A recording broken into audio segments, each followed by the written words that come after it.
Good morning. Top of the morning to you. Welcome to another episode of Hughes Online. The station is nationwide at 90 FM. Top of the morning to you on the 90 FM band, 90.3, 90.5, 90.7, and 90.9 if you're over there on the website. A pleasant morning to you as well.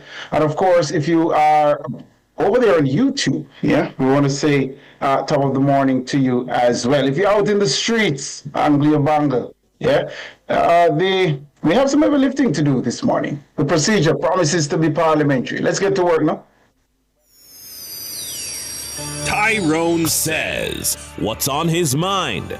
Unfiltered analysis and commentary. My hands were steady, my eyes were clear and bright. My walk had purpose, my steps were quick and light. And I held firm to what I felt was right, like a rock, like a rock. I was strong as I could be, like a rock. Nothing ever got to me, like a rock. I was something to see, like a rock.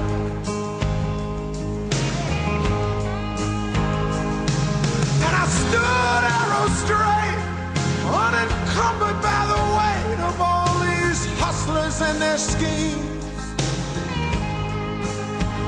I stood proud, I stood tall, high above it all. I still believed in my dreams.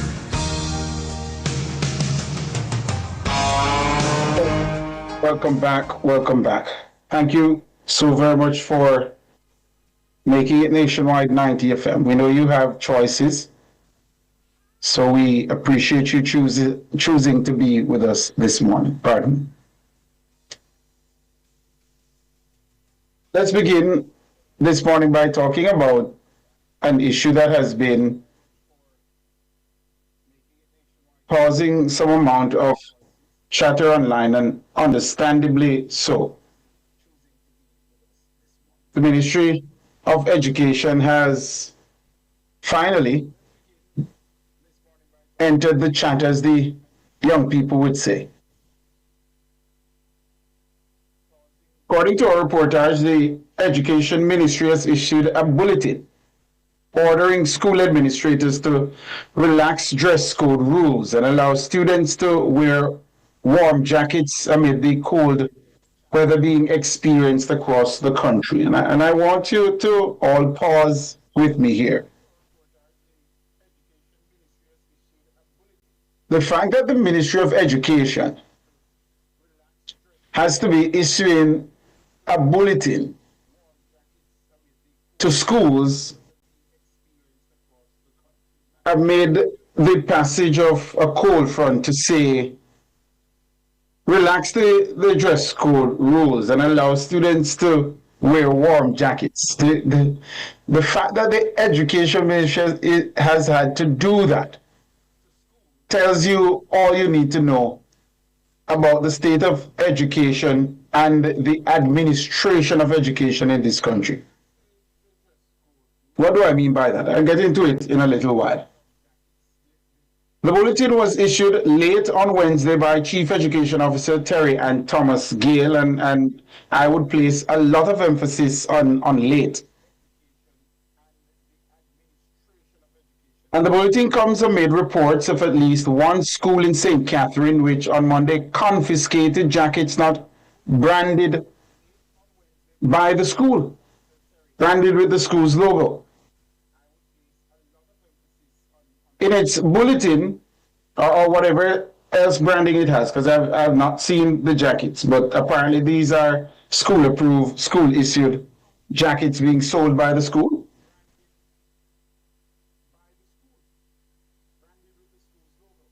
In its bulletin, the ministry says students should be allowed to wear comfortable jackets, including those that are not part of the standard school uniform, but which are suitable for cold weather.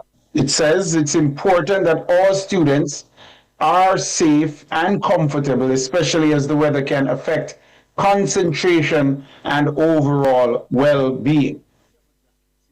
The Education Ministry says school administrators should bear in mind that some students may have existing health conditions that the colder weather could exacerbate.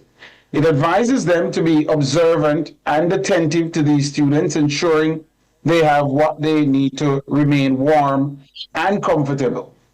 The ministry also advises schools to help keep students warm by including warm beverages or soups as part of their meal offerings. Nora, could you find for me now that clip with the mother who complained? I think a mother and a father we heard complaining. If you can find that clip for me, I would love to play the clip before offering my comments on this. The ministry also recommends that schools allow for more frequent bathroom breaks. And the Education Ministry says school administrators should remember their duty of care, heavy on the duty of care, as mandated by the Child Care and Protection Act, which calls for a nurturing and protective environment. And the ministry says, and I quote, "We must approach each child with the same love and consideration we would extend to our own." End quote. Nora, do you have that clip lined up for me? If you have the clip lined up with the parents complaining about what actually happened to their children at school, let's have a listen. And I asked him, what can I do I should have done? He said that under no circumstances the school will give permission to alter the school uniform. I said to him that I'm not asking to alter the school uniform. I'm asking permission to protect my daughter from the cold weather. And funny is, he was at school in a jacket and he's an adult. And my daughter in a PE gears out there with no jacket for the entire day.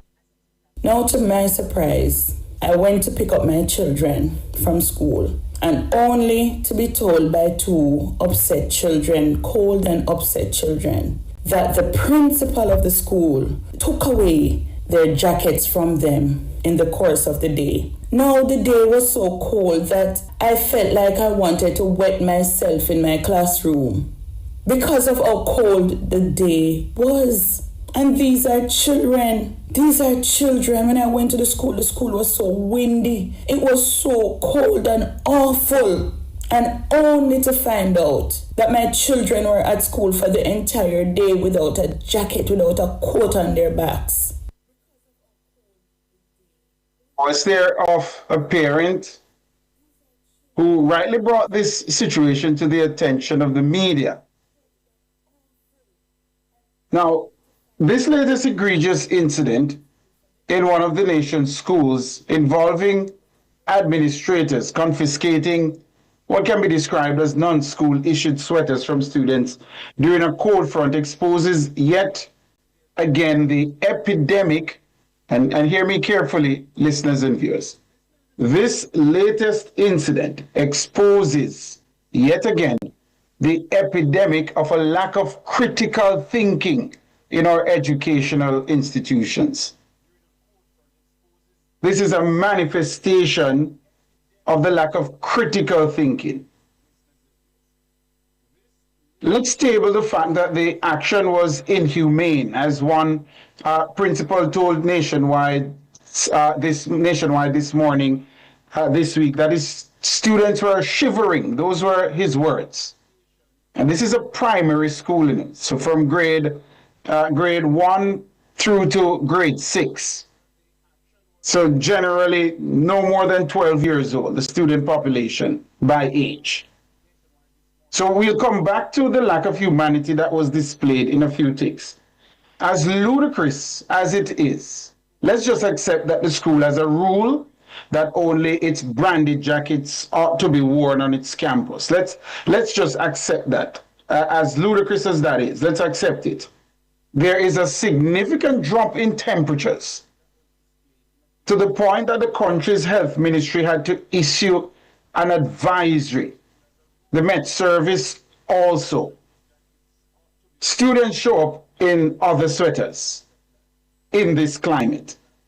What should critical thinking 101 dictate in this scenario?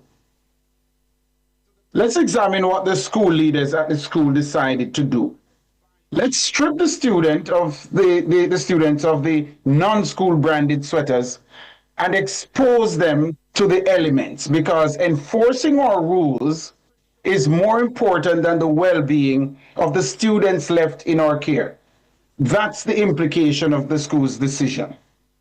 Again, I say it exposes a lack of critical thinking in our educational institutions. And then we wonder why we are mass producing students who are not given to critical thinking, because they are being led by people who are not given to critical thinking.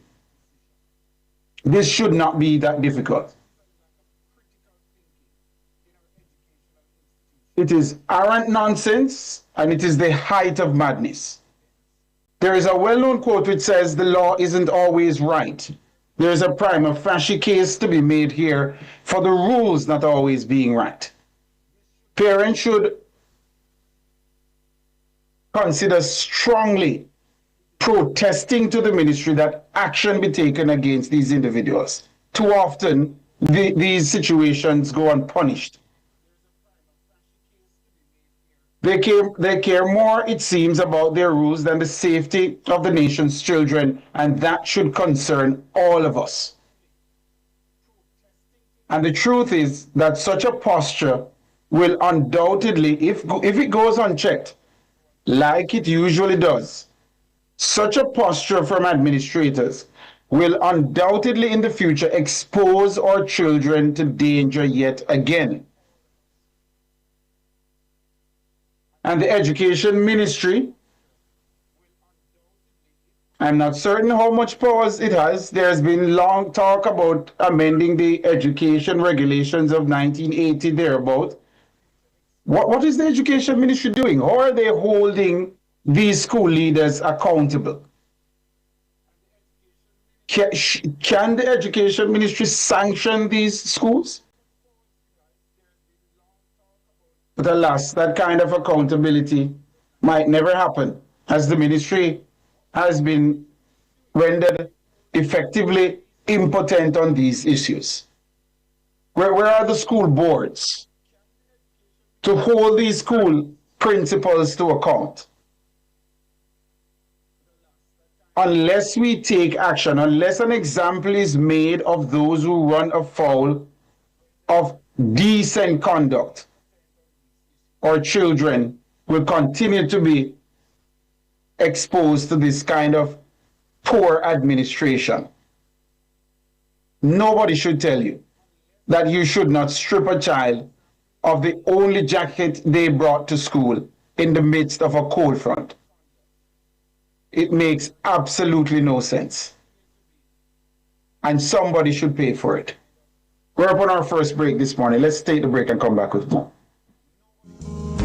My hands were steady, my eyes were clear and bright.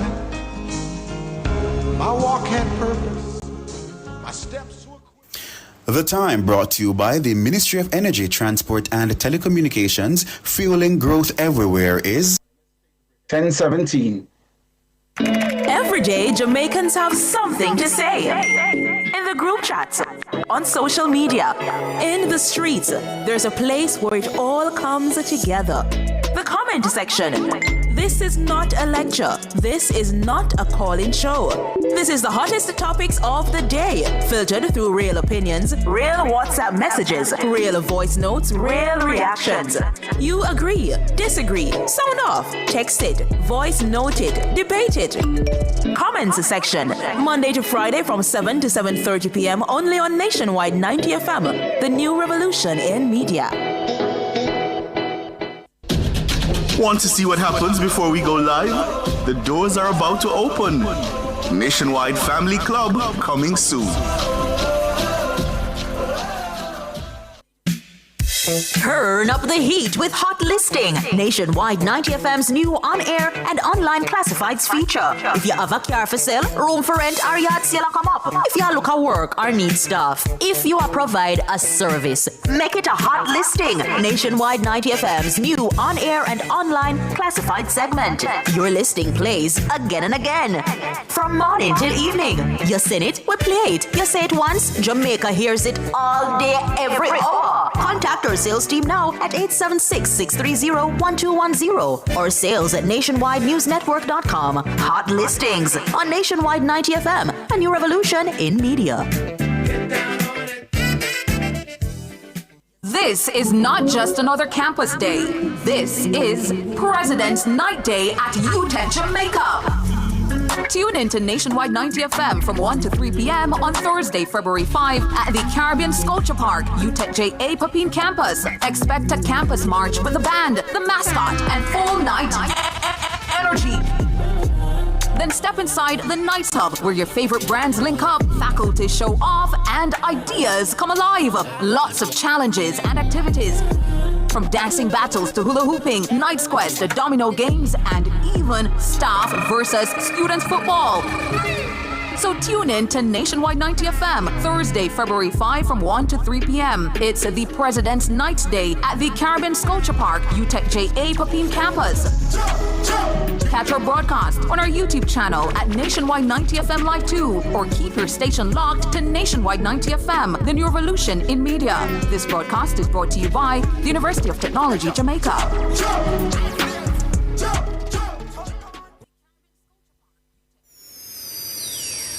Tyrone says, what's on his mind?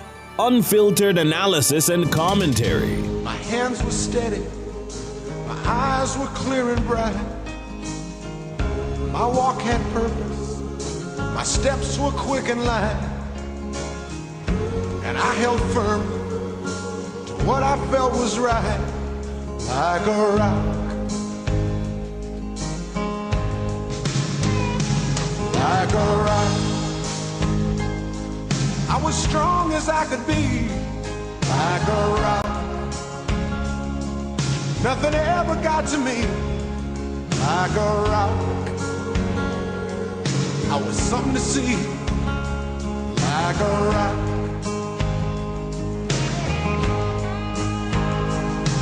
And I stood arrow straight, unencumbered by the weight of all these hustlers and their schemes.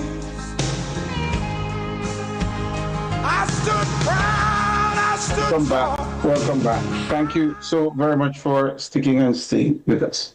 Yeah. This is Hughes Online. And yet again, we have to be talking about the poor administration of schools and these decisions that are being taken by these principals who are being remunerated quite handsomely these days must be addressed unless there are sanctions either from the board, the ministry, whatever the rules allow, unless there are sanctions when these school leaders run afoul of the law or what is accepted as the rules of decency more so than the law. I see someone on our YouTube channel questioning whether or not the actions of the school principal or the administrators at the school isn't tantamount to abuse, and that YouTuber might be onto something. Hugh McKinney says, is not this child abuse? With a question mark. You might be onto something, Hugh McKinney. And how long did it take the education ministry to enter the chat? The education ministry seems to be a bit delayed in responding to these issues. I think it was last year when a child was abducted from a private preparatory school. It took some time before we heard from the ministry on the matter. What's the latest on that one as well, Nora? Have we followed up on that as a news team? What's the latest on that? Where the PNP councillor, Cian Barnesville, and his wife had to rescue that child, thank God. from someone who just walked onto the school campus and took the child off based on what was reported to us. How long did it take the ministry to respond then? It seems to me that the ministry is being delayed in its response to these national issues. Why is that? And the ministry has very capable people at the helm, a very capable permanent secretary, a very capable chief education officer, a very capable minister in Dana Morris Dixon, Dr. Dana Morris Dixon, state minister in Rhoda Moy Crawford, and of course, Marlon Morgan is also a senior member of that team. Why is the ministry taking so long to respond to these issues? I gather today was the first time the ministry is responding. When did we first report this issue, Nora? Was it on Friday or was it earlier this week? Today is Thursday.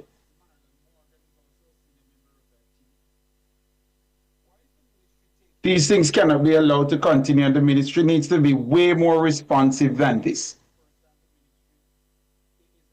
I gather the ministry didn't respond to and this is my best memory, and I stand corrected on this, didn't respond formally to the issue involving the child being abducted from the school. In the immediate aftermath, they didn't respond. I think it took them a couple of days or a few days. The ministry has to do better with its response.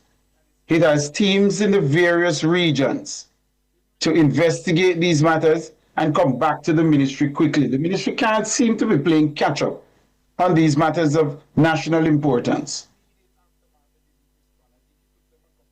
So the issue was first reported on Tuesday. These are matters that the ministry ought to be responding to immediately. The ministry needs to appear to be on top of things. Now, I'm going to try to allow you to give your comments on these matters and more at about 10:30. I won't take the talking beyond that. You've heard enough from me. But this is a serious issue. It's a serious issue, and we can't keep abusing our children like this, and nothing happens. When a child runs afoul of the rules, do you know what happens to that child? That child is either suspended or the powers that be come together and they decide whether or not this child should be expelled from school. What happens when those who ought to be running these institutions and taking care of the children, what happens when they run afoul of the rules? Nothing happens. It can't be acceptable. It can't be acceptable. Now, I want to close with some comments on this issue involving the Auditor General and the government's post-Hurricane Melissa procurement response. But before I do, Nationwide News understands that the Member of Parliament for Southwest St. Catherine, Everett Warmington, has been selected as the new JLP representative on the Electoral Commission of Jamaica, that's the ECJ. Mr. Warmington is expected to attend a meeting of the ECJ, or he was expected to attend a meeting of the ECJ later on Wednesday. On Wednesday it was, yesterday. He replaces Tom Tavares Finson, who elected to retire as a commissioner after a 20-year stint. Warmington is chairman of the JLP's Area Council 2. Yesterday's meeting of the ECJ rather, would also or should have featured another new face, and that's the PNP's Maureen Weber to help represent its interest on the body. She replaces Wentworth Skeffrey, who resigned as a commissioner. Skeffrey reportedly quit the ECJ after coming under pressure from senior members of the PNP. Skeffrey has since indicated his intention to also resign as PNP Deputy General Secretary. Now, congratulations to Mr. Warmington on this appointment to the rather august body known as the ECJ. But given his previous strident position on what the commissioners are paid for the work that they do, the question arises as to whether or not Mr. Warmington will accept the pretty penny that comes with the post. Mr. Warmington, if Mr. Warmington is to be taken seriously, one would suppose that he would have to refuse the lion's share of what comes as payment for the post as an ECJ, nominated ECJ commissioner.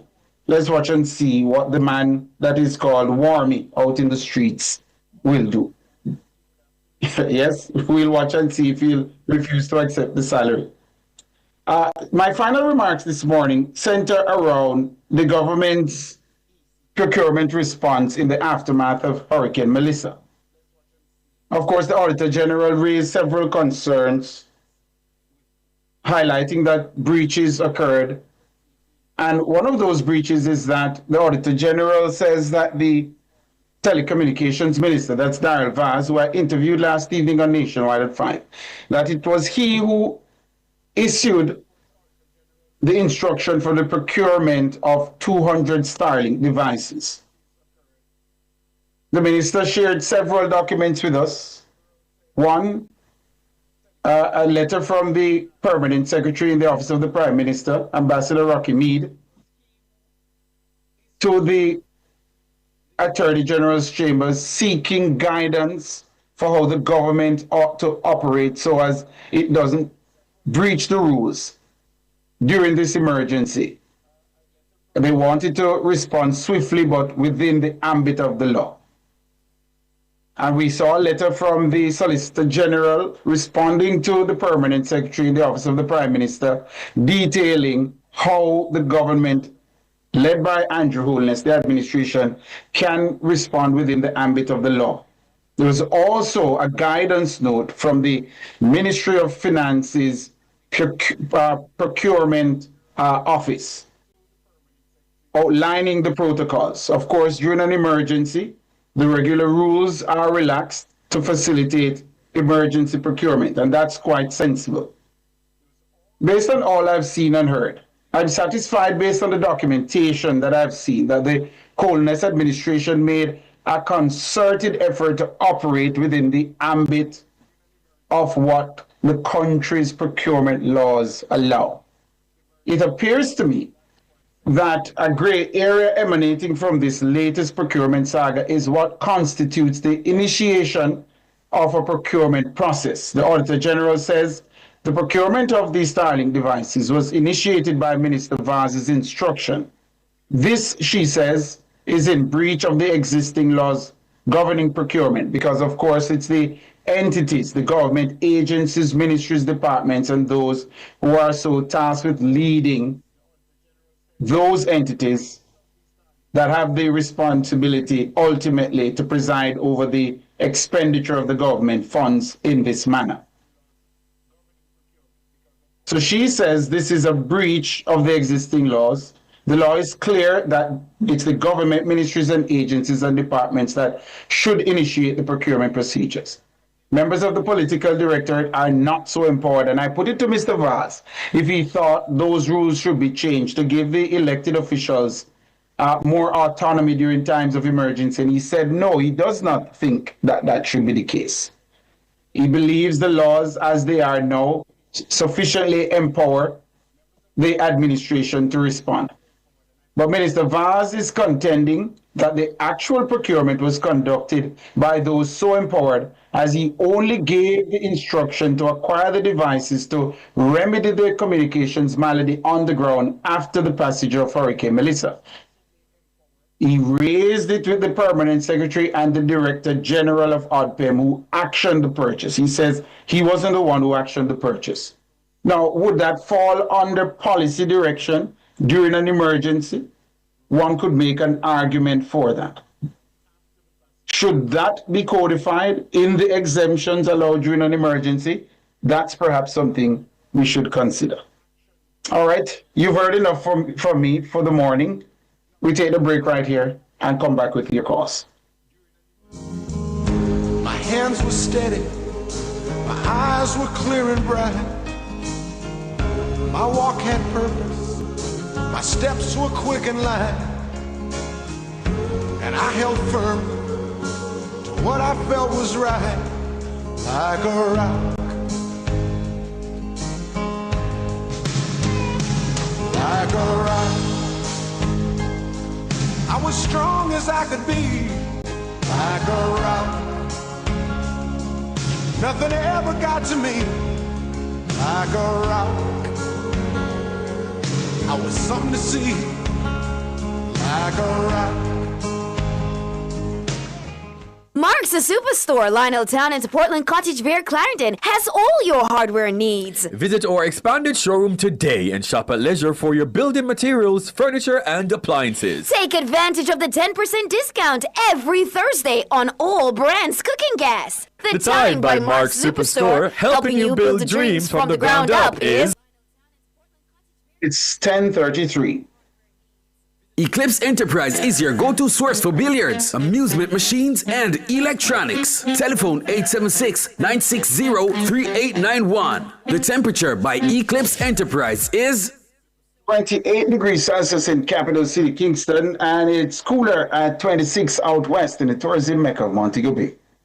The Nationwide family. Something big is on the way. More access, more exclusives, more of what you've been asking for. Coming soon. The financial intermediaries, now is the time to be preparing, because when we do the reconstruction, we're not just going to rebuild what was there. We're going to build things that weren't there before. We're going to be building forward. So I see the hurricane as an opportunity for investment-induced growth. And I encourage the private sector to see it in this way. The preceding was brought to you by the Office of the Prime Minister. Turn up the heat with Hot Listing, Nationwide 90 FM's new on-air and online classifieds feature. If you have a car for sale, room for rent, or yard sale come up. If you look at work or need stuff. If you provide a service, make it a Hot Listing, Nationwide 90 FM's new on-air and online classified segment. Your listing plays again and again. From morning till evening. You sing it, we play it. You say it once, Jamaica hears it all day, every hour. Contact our sales team now at 876-630-1210 or sales at nationwidenewsnetwork.com. Hot Listings on Nationwide 90 FM, a new revolution in media. This is not just another campus day. This is President's Night Day at UTEC Jamaica. Tune in to Nationwide 90 FM from 1 to 3 p.m. on Thursday, February 5 at the Caribbean Sculpture Park, UTEC JA Papine Campus. Expect a campus march with the band, the mascot, and full night energy. Then step inside the Nights Hub, where your favorite brands link up, faculty show off, and ideas come alive. Lots of challenges and activities. From dancing battles to hula hooping, Night's Quest to domino games, and even staff versus student football. So tune in to Nationwide 90 FM, Thursday, February 5 from 1 to 3 p.m. It's the President's Night Day at the Caribbean Sculpture Park, UTEC JA Papine Campus. Catch our broadcast on our YouTube channel at Nationwide 90 FM Live 2, or keep your station locked to Nationwide 90 FM, the new revolution in media. This broadcast is brought to you by the University of Technology, Jamaica. Our phone numbers are 630-9371, 630-9372, 630-9373, and 630-9374. My hands were steady, my eyes were clear and bright. My walk had purpose, my steps were quick and light. And I held firm to what I felt was right, like a rock. Welcome back. Thank you so very much for sticking and staying with us right here inside Cliff Hughes Online. It's a Thursday, yeah, and I'm filling in for the erudite Cliff Hughes, who is off. I think I'm being told by my producers that we have Senator Marlon Morgan on the line. Top of the morning to you, Mr. Morgan. Hi, good morning, Tyrone. Good morning to the listeners as well. Let me just take the opportunity before I embark on my intervention to wish for your CEO and leader, Mr. Hughes, all the very best. I understand he is on the mend, and I wish for him a complete and timely recovery. Absolutely. We are thankful, sir. So I've touched base, Tyrone, to cut to the chase. I would have heard your opening commentary, concur with much of it. I'm seeking, however, to provide a bit of context and some texture, because you were spot on to the extent that Jamaica had cooler temperatures descending and hovering over us, certainly commencing at the weekend and extending into earlier this week. So much so that even persons like myself, I'm a big body guy and I am very difficult to feel cold. And to the extent that it caused me to be feeling chilly at points at the weekend and earlier this week, it gives you a sense as to just how low the temperatures got here in Jamaica. And one would expect certainly school leaders and stakeholders generally to be particularly mindful of that and exercise certain degrees of discretion, notwithstanding one's own local level school rules. So I'd want to first and foremost commiserate with those parents and more so the children who reportedly would have been deprived of their warm gear at a particular school. I don't necessarily want to get into naming and recrimination. Suffice it to say, the ministry has... Why not say that? That's a part of the problem. Because we're not naming and shaming the individuals and the institutions. It took quite a bit of time before the name of the school actually came out. But why not? This is a part of the cloak that allows this kind of poor administration to continue, because we hide it under the secrecy. We don't want to call the school's name. No, but it's not so much a matter of hiding under. It's a matter of the spirit. You find that you would have expected a principal, in this case reportedly, as the person who has superintendence over a school plant, to operate in a certain way and exercise discretion and do what is practical. And of course, have the best interests of the children at heart, certainly where, children wearing warm gear to school is concerned. So, but the spirit of my intervention is to make the point that a bulletin has been issued to the system, and importantly, we're impressing upon our school leaders as persons who have charge over, not just teaching staff and non-academic staff, but more importantly, the young people entrusted to their care, in keeping with that which is set out, the obligation set out in the Child Care and Protection Act, and of course the education regulations. You're with the ministry. Could you remind my listeners, because you're also a government senator, but you're also with the education ministry. Could you remind my listeners of your capacity at the education ministry, Senator? That's right. So I serve as parliamentary secretary in the Ministry of Education, Skills, Youth and Information, where I provide support to our portfolio minister, Senator Dr. The Honorable Dana Morris Dixon. So you are part of the leadership cadre at the ministry. Which school are we talking about here, Minister, that ran afoul of the rules this time? I'm advised that it was Angels Primary, but and what's the name of the principal? Well, I didn't even commit it to memory, to be honest. You did. Because are you concerned, Mr. Morgan, about the lack of critical thinking that seems to be taking place in these schools? Children turn up to school and they might be running afoul of the dress code, and the knee-jerk reaction is to lock them out of the school, or to send them home. Here, let's take away their jackets during a cold front. It screams a lack of critical thinking, because there are so many other things that you can do before you get to that point. Are you concerned about that as a leader, as a member of the leadership team? I'm absolutely so concerned. In other words, it would be remiss of me and quite negligent of me not to be, absolutely concerned and perturbed, quite frankly. And I'll tell you why. We know that there are slips between the proverbial cup and the lip, and which is why you seek to have protocols, you seek to have rules, regulations, and policies, yes? But you know that there are some things that may not necessarily be definitively spelled out in a particular policy or in a protocol, and you would expect now the human element to be brought to bear in those circumstances. And in this case, even in instances where a school has a designated warm gear, whether it's a vest, whether it's a jacket, a coat, you name it, and a student in the context of an unprecedented wave of cold front. We know what is happening up north in relation to the winter storm and just the winter freeze, basically. To the extent that that is the case, you would expect that a school administrator would be particularly considerate and discerning enough to exercise judgment which would cause a student not to be deprived of warm gear. Because some of these students, as you can appreciate, Tyrone, may have health conditions that would put them at particular risk, you know, in terms of catching a cold or coming down with any other exacerbated medical situation. I think the ministry has an all-star team.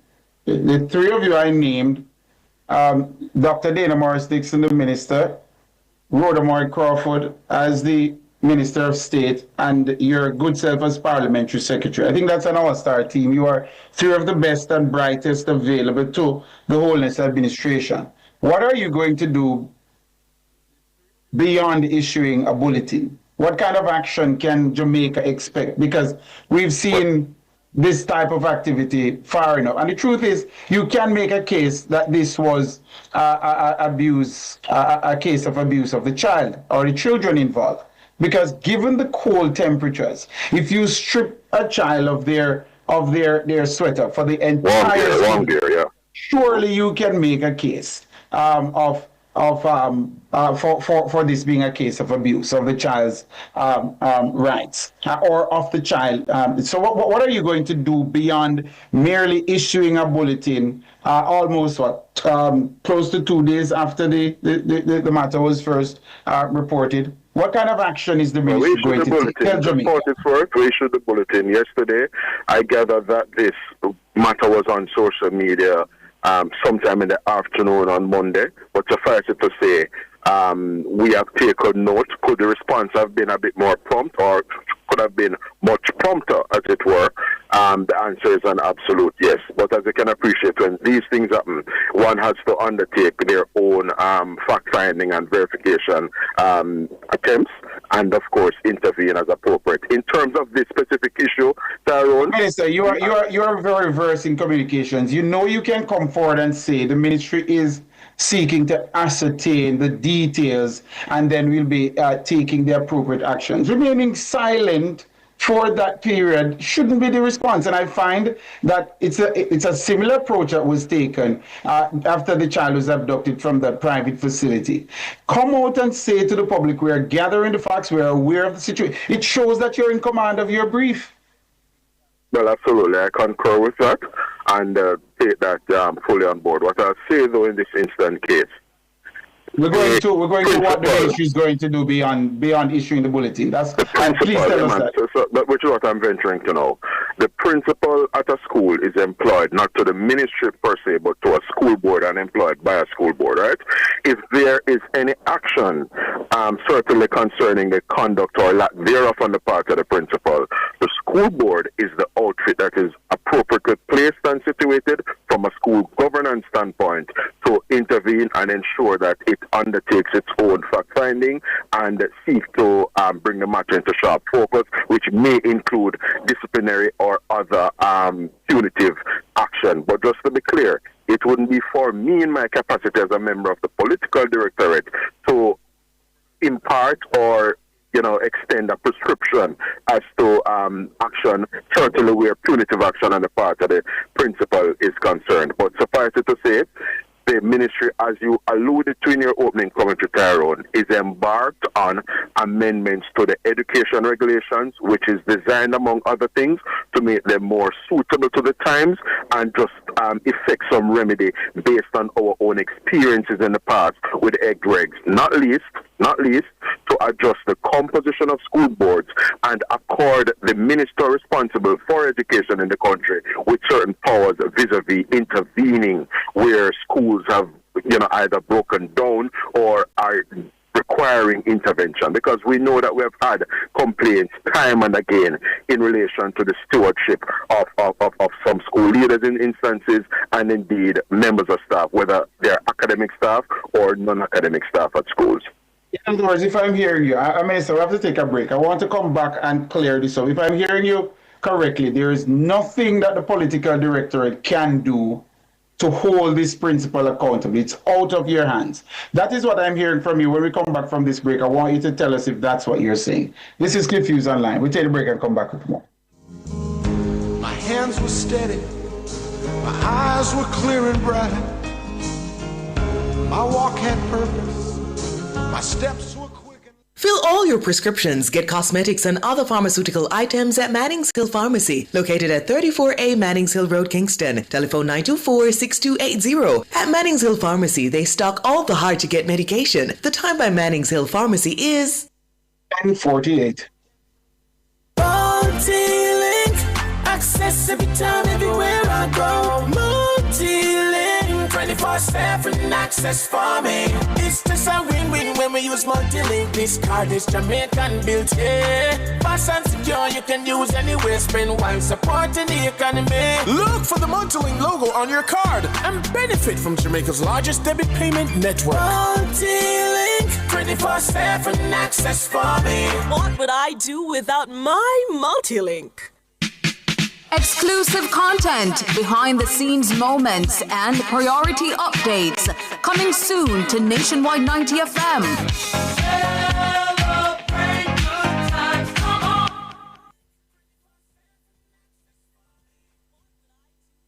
Czar 630-9371, 630-9372, 630-9373, and 630-9374. Welcome back. We have the Parliamentary Secretary in the Ministry of Education with us here on Cliff Hughes Online, Senator Marlon Morgan. Senator Morgan, I heard you reference the amendments or proposed amendments, and this has been around for some time. Talk of amending the education regulation. It's been around for a little while, and it definitely needs amendment. But there's nothing that the political directorate, neither yourself, the Minister Dana Morris Dixon, Dr. Morris Dixon, nor State Minister Rhoda Moore Crawford can do to hold this principle accountable. There's nothing you can do. Senator Morgan? It seems we've lost Senator Morgan. Dana? Pardon me about Dana. Nora, have we lost Senator Morgan? Well, it appears we've lost him. In my mind, I think I want to adjust something, correct something. I thought this issue was around since Friday. I gather reported it on Tuesday, and but you heard it from Marlon Morgan that it hit the public domain on about Monday, he says, on about Monday. So I want to be correct on that. So in my mind, I think I heard of it from Friday, but I could be wrong on that. So they just to point out that the minister has highlighted that it was from about Monday. So yes, just to ensure that we're sharing the facts. All right. I think we have Countryman on the line. Countryman, are you there? No, Countryman not there either. Oh, the minister is back. Senator is back. Senator? Tyrone, terribly sorry about that. I got disconnected. No, man, that's okay, man. So there's nothing the members of the political directorate can do right now to hold the principal accountable, given the current construct of the education regulations? I would want us to conflate two things, because what I articulated earlier is about the definitive mechanism that we have in place from a legislative standpoint via the education regulations and the powers of a school board. That's what I commented on earlier. what I will say to you at present, though I am not the portfolio minister, that authority essentially, resides in the portfolio minister, Dana Morris Dixon.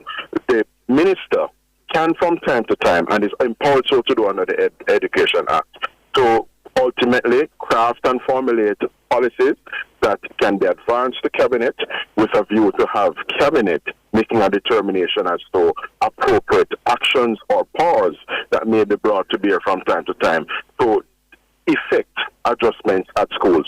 The ministry at this time is embarked on amendments, substantial amendments to the existing education regulations. It is an undertaking that has been some time in coming over successive administrations. It has been talked about. We are far advanced at present in so doing, and there's an aspect of that I was touching on earlier, in that our portfolio minister, consequent on the amendments we are coming with, will be fashioning a mechanism for intervention in relation to schools. But separate and apart from that, as members of the political directorate, we can also formulate directives and guidance to schools for the good order and management and functioning of our schools. And a part of the response came yesterday insofar as that bulletin to the system, because it is a mechanism that, schools can avail themselves of. Our bulletin feature is how we correspond generally in quick fashion and in quick time to the school system across Jamaica. What people might say these are empty bullets. The ministry is firing blanks because these things keep recurring, Minister. But let's follow you along this line of there is a mechanism available for the political director to take some kind of action with the minister going to cabinet. Is that being contemplated at this time? That's my first question. And then I want you to respond to whether or not the chairman of the board of the school has been summoned by the minister. So, well, just to be clear, insofar as my indication just now about the amendments on which we're embarked, it is safe to say that this very matter that we're talking of and matters like it is a part of the contemplation vis-a-vis effecting some remedy and fixes insofar as our education regulations. So the short answer to that, in terms of our portfolio minister advancing to cabinet, that is in the affirmative. In relation to the school board operates under would have been appointed by the minister. The National Council on Education has a role to play in relation to school boards. Our minister is away on official government business just now, but I too will bring this matter to our attention in a forceful way, and she will have a determination to make in relation to this particular school board, given this instant case, without prejudice, of course, to any proceedings. So the board chairman has not been summoned as yet? No, man, I'm not saying that, my brother. I was speaking in relation to the minister. No, I'm getting to this question now, though. Has the board chairman been summoned by the ministry? Well, I'm not in a position to confirm whether that has been done, because the ministry has a number of mechanisms. I can accept that. I can accept that. But just for the benefit of the listeners, though, each school is superintended by a designated education officer based on the quality education circle, the political constituency, the geographic area within which they're situated. And separate and apart from the EO, you have an entire chain of command in relation to our schools, not least the regional office. In this case, it would be Region 6, which comprises the parish of St. Catherine. Would you be able to say what the regional office has done as yet, and if they're in contact with the chair? In relation to that, because I know the entire team would have taken the matter under advisement, which is why it culminated in a directive, a bulletin being issued to the system. Yes? And I wouldn't want to be preemptive one way or another of the intervention or response of the school board itself. Suffice it to say that the minister has a certain remedy at her disposal, which, as I undertook to do earlier, I will be treating with that matter in terms of making certain recommendations. But it is for her call ultimately. My super producer is reminding me that we heard this from the minister last year about the amendments coming. When exactly will this happen? Do we have a time frame? So just to be clear, I would say in a matter of months in terms of having something tabled in the parliament. And I'll tell you where we are in terms of the program of work. In late last year, so last quarter of 2025, we had the National Council on Education, which is an advisory outfit to the Education Minister vis-a-vis matters of policy. And the National Council on Education, Tyrone and listeners, is a broad-based stakeholder grouping which comprises interest stakeholders from the ecumenical groups, in other words, our churches, and of course the Jamaica Teachers Association, parents in particular, and other stakeholders, right? So they would have undertook last year and completed their review of our proposed amendments to the Education Regulations of 1980.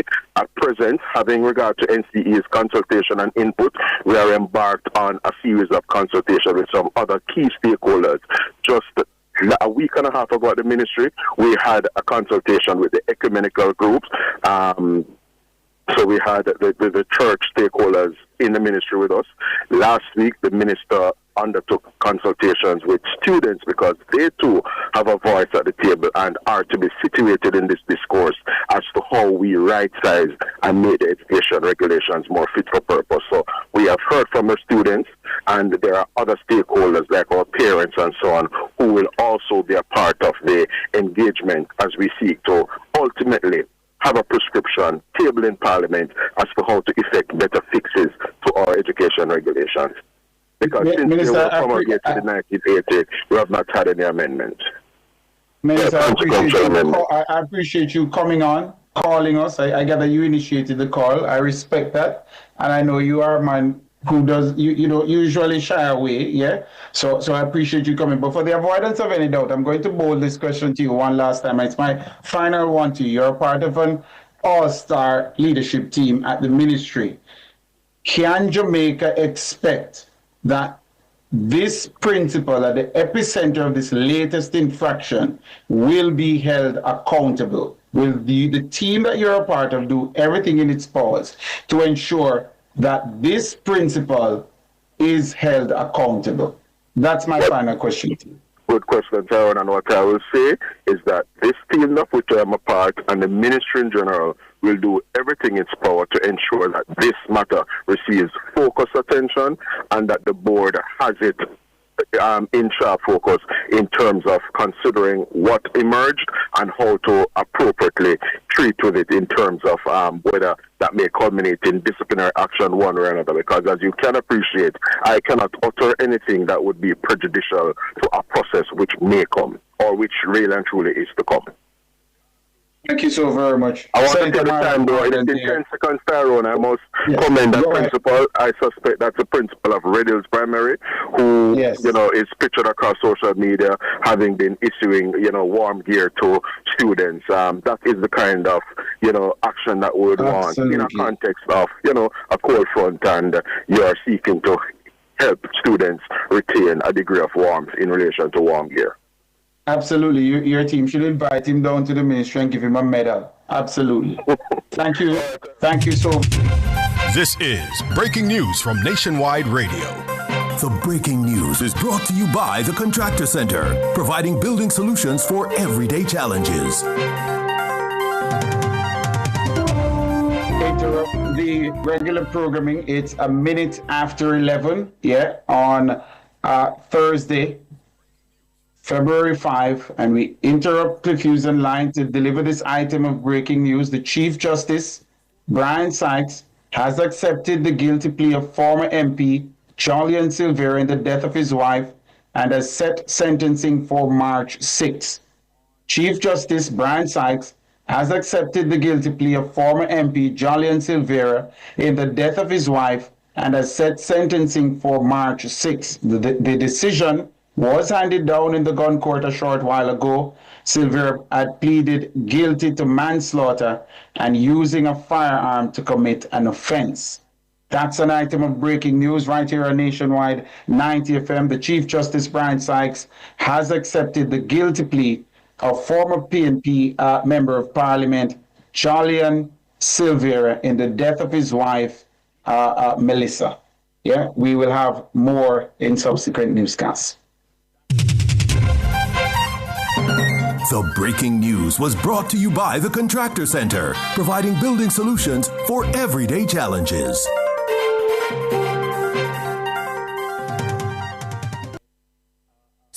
healthy, super happy. SuperMed located in Kingston, St. Thomas, Portland, and St. Mary. The time by SuperMed family of pharmacies and Hugh and Dent Pharmacy is 2 minutes after 11. It's time for Hot Listings, Nationwide 90 FM's on-air classifieds, made for quick ads and fast results. Are you a small business or wholesale distributor of lunch boxes, food packaging, and warehouse supplies? If you are, then contact VS Pack Solutions. Call or WhatsApp us at 876-834-5596. That's VS Pack Solutions, 876-834-5596. Need your garments altered? Come to Annie G's. At Annie G, we alter all male and female garments professionally. Call 876-858-7908. That's Annie G's, 876-858-7908. That was Hot Listings on Nationwide 90 FM. Listings start as low as $1,500. Call 876-630-1210 to book yours today. This is not just another campus day. This is President's Night Day at UTEC Jamaica. Tune in to Nationwide 90 FM from 1 to 3 p.m. on Thursday, February 5 at the Caribbean Sculpture Park, UTEC J.A. Papine campus. Expect a campus march with the band, the mascot, and full night energy. Then step inside the Nights Hub, where your favorite brands link up, faculty show off, and ideas come alive. Lots of challenges and activities. From dancing battles to hula hooping, Night's Quest to domino games, and even staff versus students football. So tune in to Nationwide 90 FM, Thursday, February 5 from 1 to 3 p.m. It's the President's Nights Day at the Caribbean Sculpture Park, UTEC J.A. Papine campus. Catch our broadcast on our YouTube channel at Nationwide 90 FM Live 2, or keep your station locked to Nationwide 90 FM, the new revolution in media. This broadcast is brought to you by the University of Technology, Jamaica. Our phone numbers are 630-9371, 630-9372, 630-9373, and 630-9374. My hands were steady, my eyes were clear and bright. My walk had purpose, my steps were quick and light. Welcome back. Thank you so much for sticking and staying with us. If you're just joining us right here on Nationwide at 90 FM, we just delivered an item of breaking news coming out of the nation's courts. I'll read it for the listeners and viewers one more time for those who may be just joining us. A major development in the case involving former PNP Member of Parliament Jolyon Silvera. The Chief Justice, Brian Sykes, has accepted the guilty plea of the former MP in the death of his wife and has set sentencing for March 6. The decision was handed down in the gun court a short while ago. Of course, you know, the media is barred from covering the proceedings, which is something we need to look into. Silvera has pleaded guilty. Well, he changed his plea. He had previously pled not guilty. He changed the plea to guilty to manslaughter and using a firearm to commit an offense. That is the latest coming out of that case. Lots of things to discuss there, but let's go to the phone lines now. Top of the morning to you, Sir Michael. You are online. What's on your mind this morning? Top of the Tyrone. Blessed morning, man. Hey, good morning to you, man. Yes, I just want to suggest something what I encounter with, you know what I mean? My car, it comes with a fog lamp. And it don't have an independent switch. It comes from the factory. As you turn on the headlamps, both lights come on. It right? Mm-hmm. It doesn't have a discolored bulb. It comes with the normal bulbs. At night, when you turn on the headlamps, everything come on. So, I have a problem with the police, because the police always want to give me ticket. So I don't know why they want to give me ticket for the fog lamps, and it built with the car. It come from the maker built. It don't come with an independent switch that you can switch off the head, that you can switch off the fog lamps and have only the headlights on. So the police should look into this thing. Because they want to give me a $10,000 ticket for what? And you have no control over the fog lamps coming on. Once you turn on your headlights, that's it. That's it, and it don't come with an independent switch. That's how the car built. So were you aware of the law before you bought the car?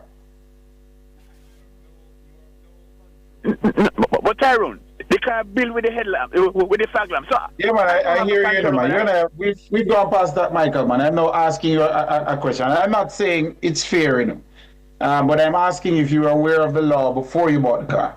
No. You weren't aware of the law. No, but that's not supposed to be. Tyrone. I don't think it's an entirely reasonable law to be on the books. Yeah. And it's perhaps something you should lobby your member of parliament to lobby the parliament about to have changed. You're not the only person I'm here talking about this. I see other people online talking about it as well, and perhaps it's something for us to look into, because how offensive are these fog lamps? And it's the ones that are on the lower tip of the front of the car there, right? It's not necessarily shining into the eyes of anyone, right? No, it's on the bumper, way down on the bumper on the ground. Right. So perhaps the first thing we need to establish is what mischief were the lawmakers attempting to remedy when they included that into the law. I can't say what that is, but for us to have it codified in law, perhaps there's a mischief that they are attempting to remedy. So that's one thing. And then after we've addressed that, then we need to now establish whether or not we need to keep this law on the books. I'm not so certain of the efficacy of the law, of that particular provision. So I'm with you that it's something that needs to be interrogated. Yes, Tyrone, this is supposed to change immediately. This is unfair. Because you buy a car, you buy with the fog lamps. You never went and put it on by yourself. So why should we get ticket for that? You know what I mean? Message and let me share it with you, Michael. The listener says the car was not built here and they can be changed. Those are the lights that are blinding. And she said another media host did a special report about it.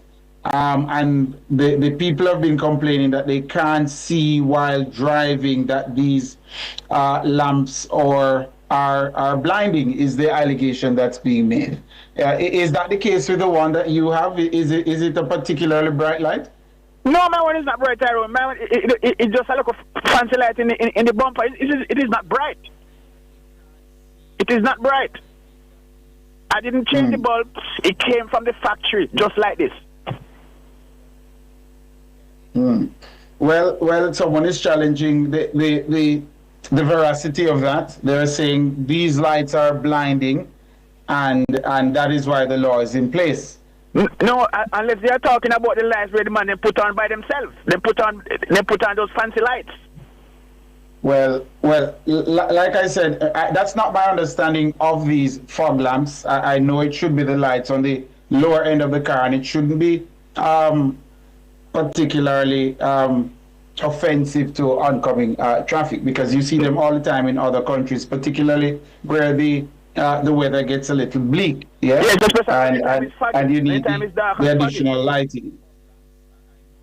But maybe the case is that there are people who are tampering with the fog lights and putting these brighter bulbs in them.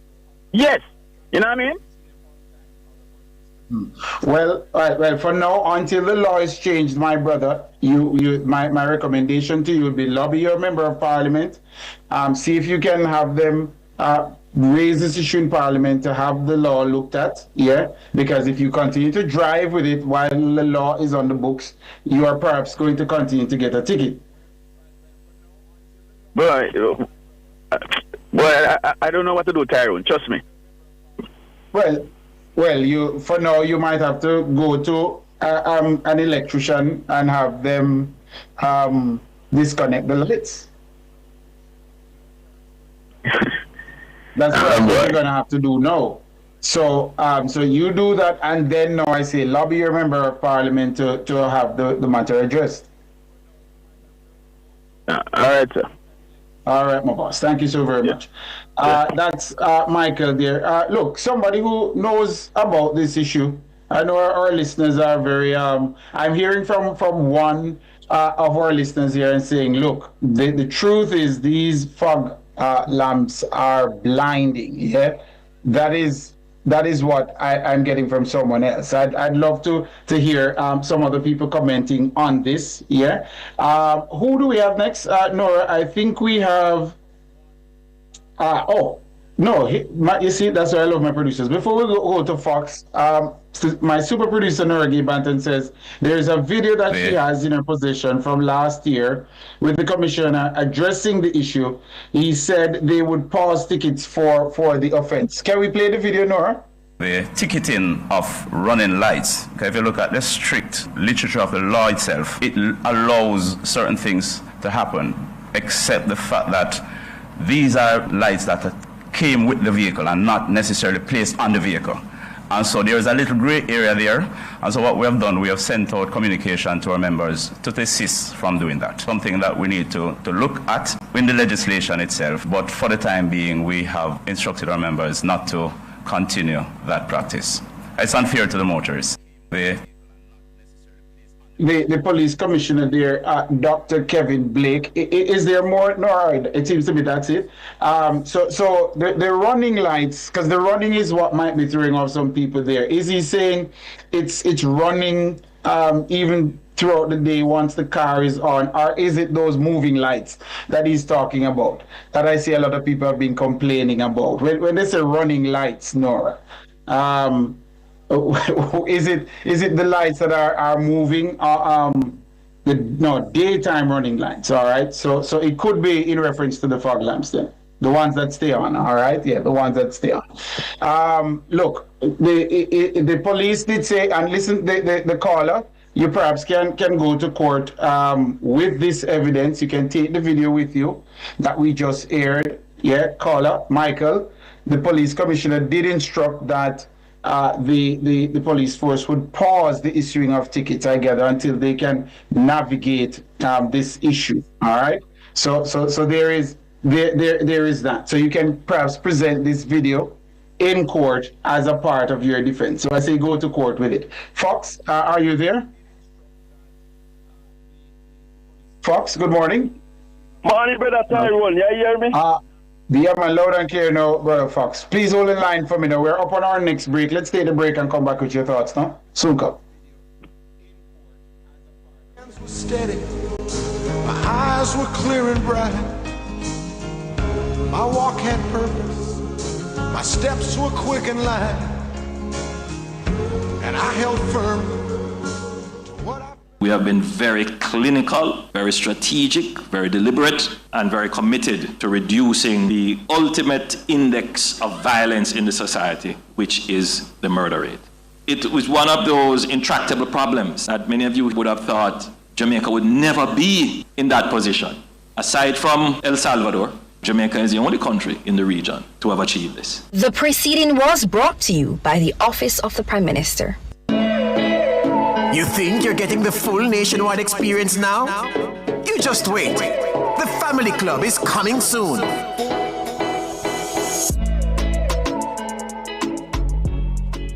This is not just another campus day. This is President's Night Day at UTEP Jamaica. Tune in to Nationwide 90 FM from 1 to 3 p.m. on Thursday, February 5 at the Caribbean Sculpture Park, UTEC JA Papine Campus. Expect a campus march with the band, the mascot, and full night energy. Then step inside the Nights Hub, where your favorite brands link up, faculties show off, and ideas come alive. Lots of challenges and activities. From dancing battles to hula hooping, Night's Quest to domino games, and even staff versus students football. So tune in to Nationwide 90 FM, Thursday, February 5 from 1 to 3 p.m. It's the President's Night Day at the Caribbean Sculpture Park, UTEC JA Papine Campus.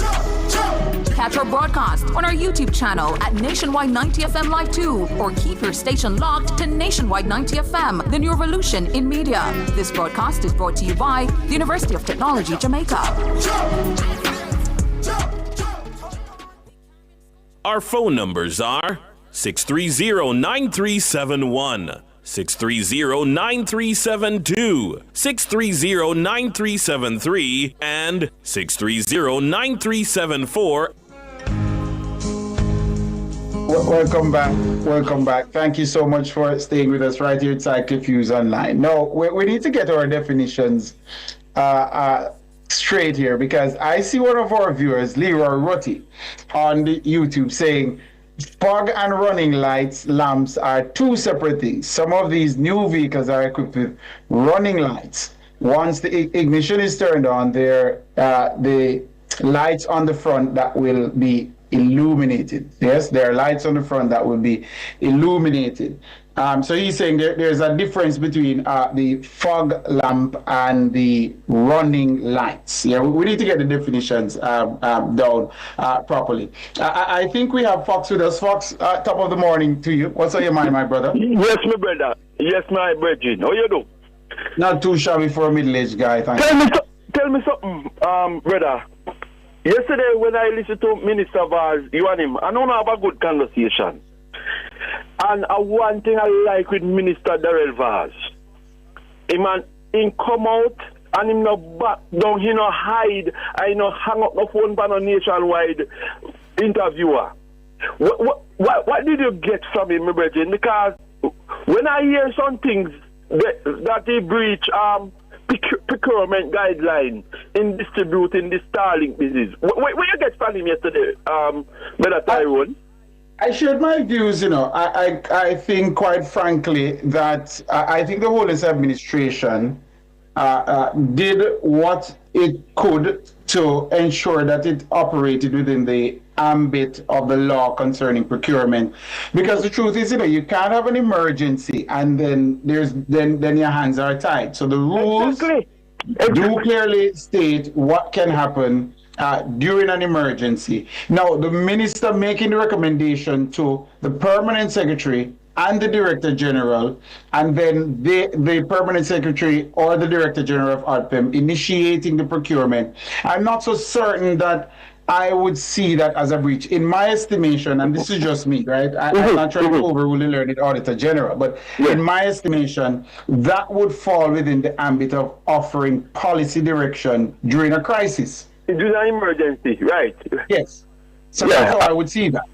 If the minister took it on himself to initiate the procurement, he made contact and said, we want 2,000 of these, how much is the cost? Send them to us and we'll pay. If that's what happened, then I think the minister would have overstepped the bounds of his authority. But he said, look, I brought the situation to the powers that be, and they thought it was a good idea. He did the legwork, the research, and then they were the ones who actually initiated the procurement. And I think that's a reasonable explanation. Yeah, in based on what he said, and he make a point here yesterday. I don't know if you pick it up. He said, all what is happening, people is not really calling the agency. It's him as a minister at the time that people are calling on to deliver. I get that, and that is not a reason to break the rules, so we have to be clear on that. But I understand that heavy is the head that wears the crown. But it appears to me, based on the facts, all the letters I saw yesterday, that there was an attempt not to be gung-ho, but to try to operate within the ambit of the law. It does appear that effort was made. Yeah, yes. Final thing, Brother Tyrone. We need to see, we need to statesman and woman in the People National Party. Then I don't see one statesman and woman over there. I would not agree with that. Not at all. I wouldn't agree with that. So come make a reason, and no, Virgin.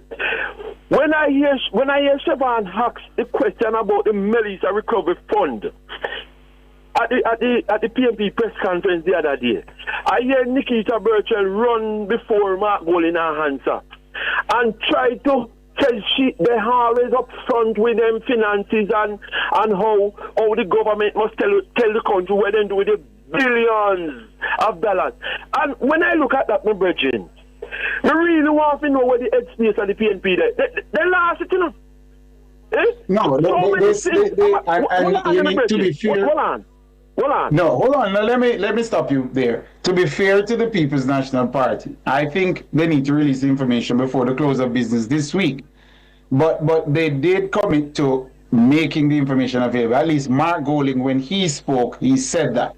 So now we have to wait for the information to be made available. But the country shouldn't wait long. And a matter of fact, I think the PNP failed in its responsibility by not coming to the public and saying this is how much we've collected and this is what we're going to do with it. That should be the approach. It should be a running information share. It can't be that you're waiting on the media to ask you and then you say that it is going to come. No, they should have been coming to the public because they took it upon themselves to do this thing. They should have come to the public and say, this is how much we've collected so far.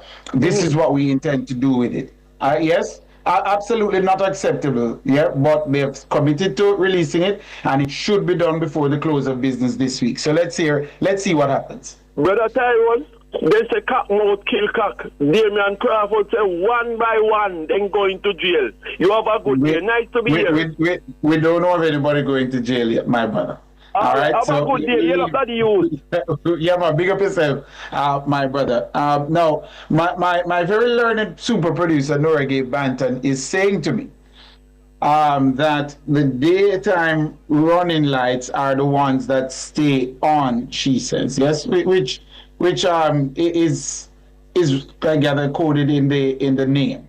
The daytime running lights are the ones that stay on while you are driving about throughout the day. But our fog lamps are type of daytime running lights. In some cars, it appears that's the case, Lady Nora, because you can't turn them off or on by yourself. Once you ignition the car, the lights come on. That's what I'm getting from some folks.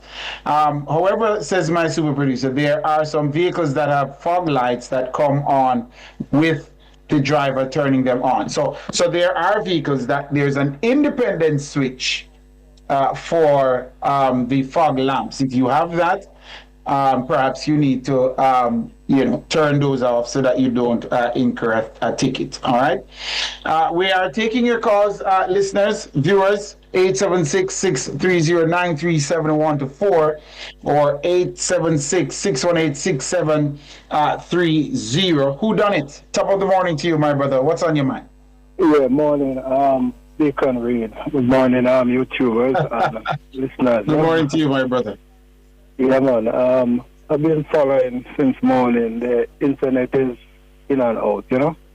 But I saw where you're handling yourself. Well, you have gotten some licks and you have duper and, you know, go on, you know. Some people don't agree with. I have gotten some licks.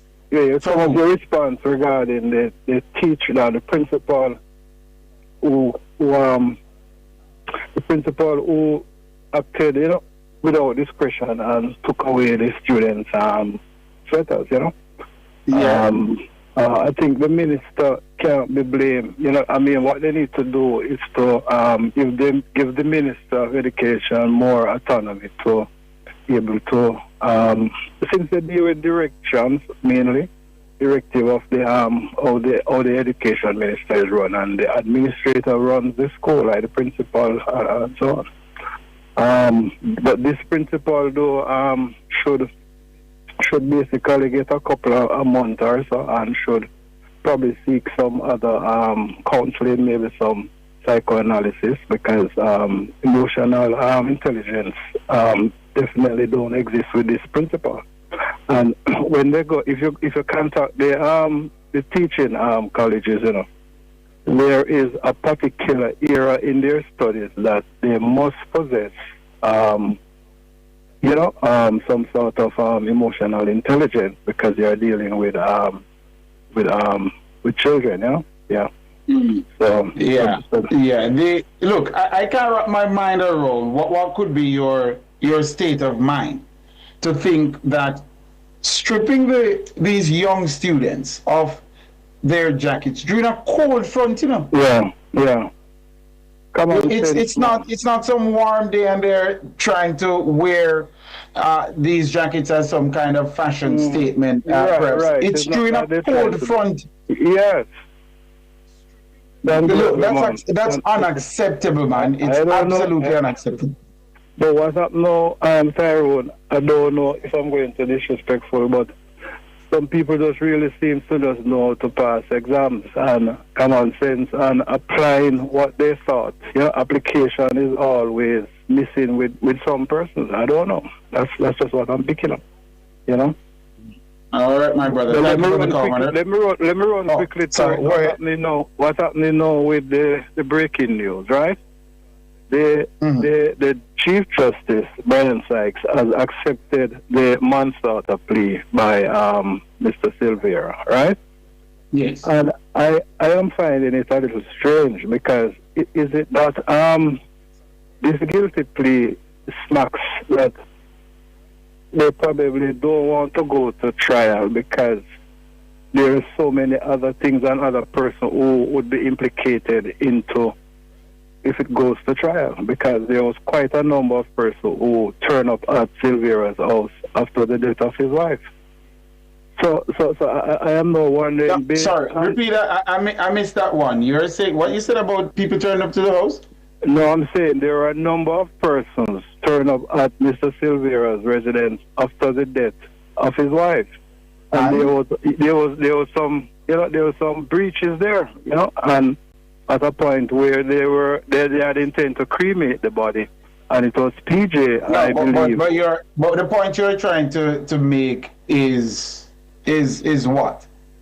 Because you can't implicate people who turn up at the home of somebody who they know. I'm not calling any names. What I'm saying, those persons would probably have to give a statement if it goes to trial. Tyrone, you understand?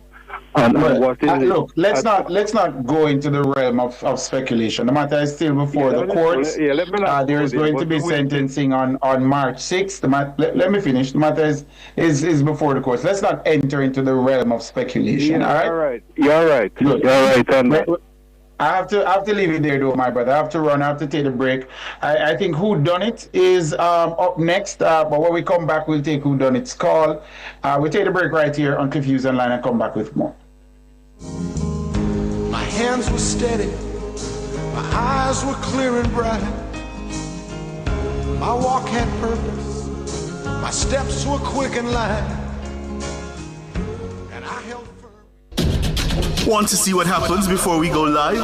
The doors are about to open. Nationwide Family Club coming soon.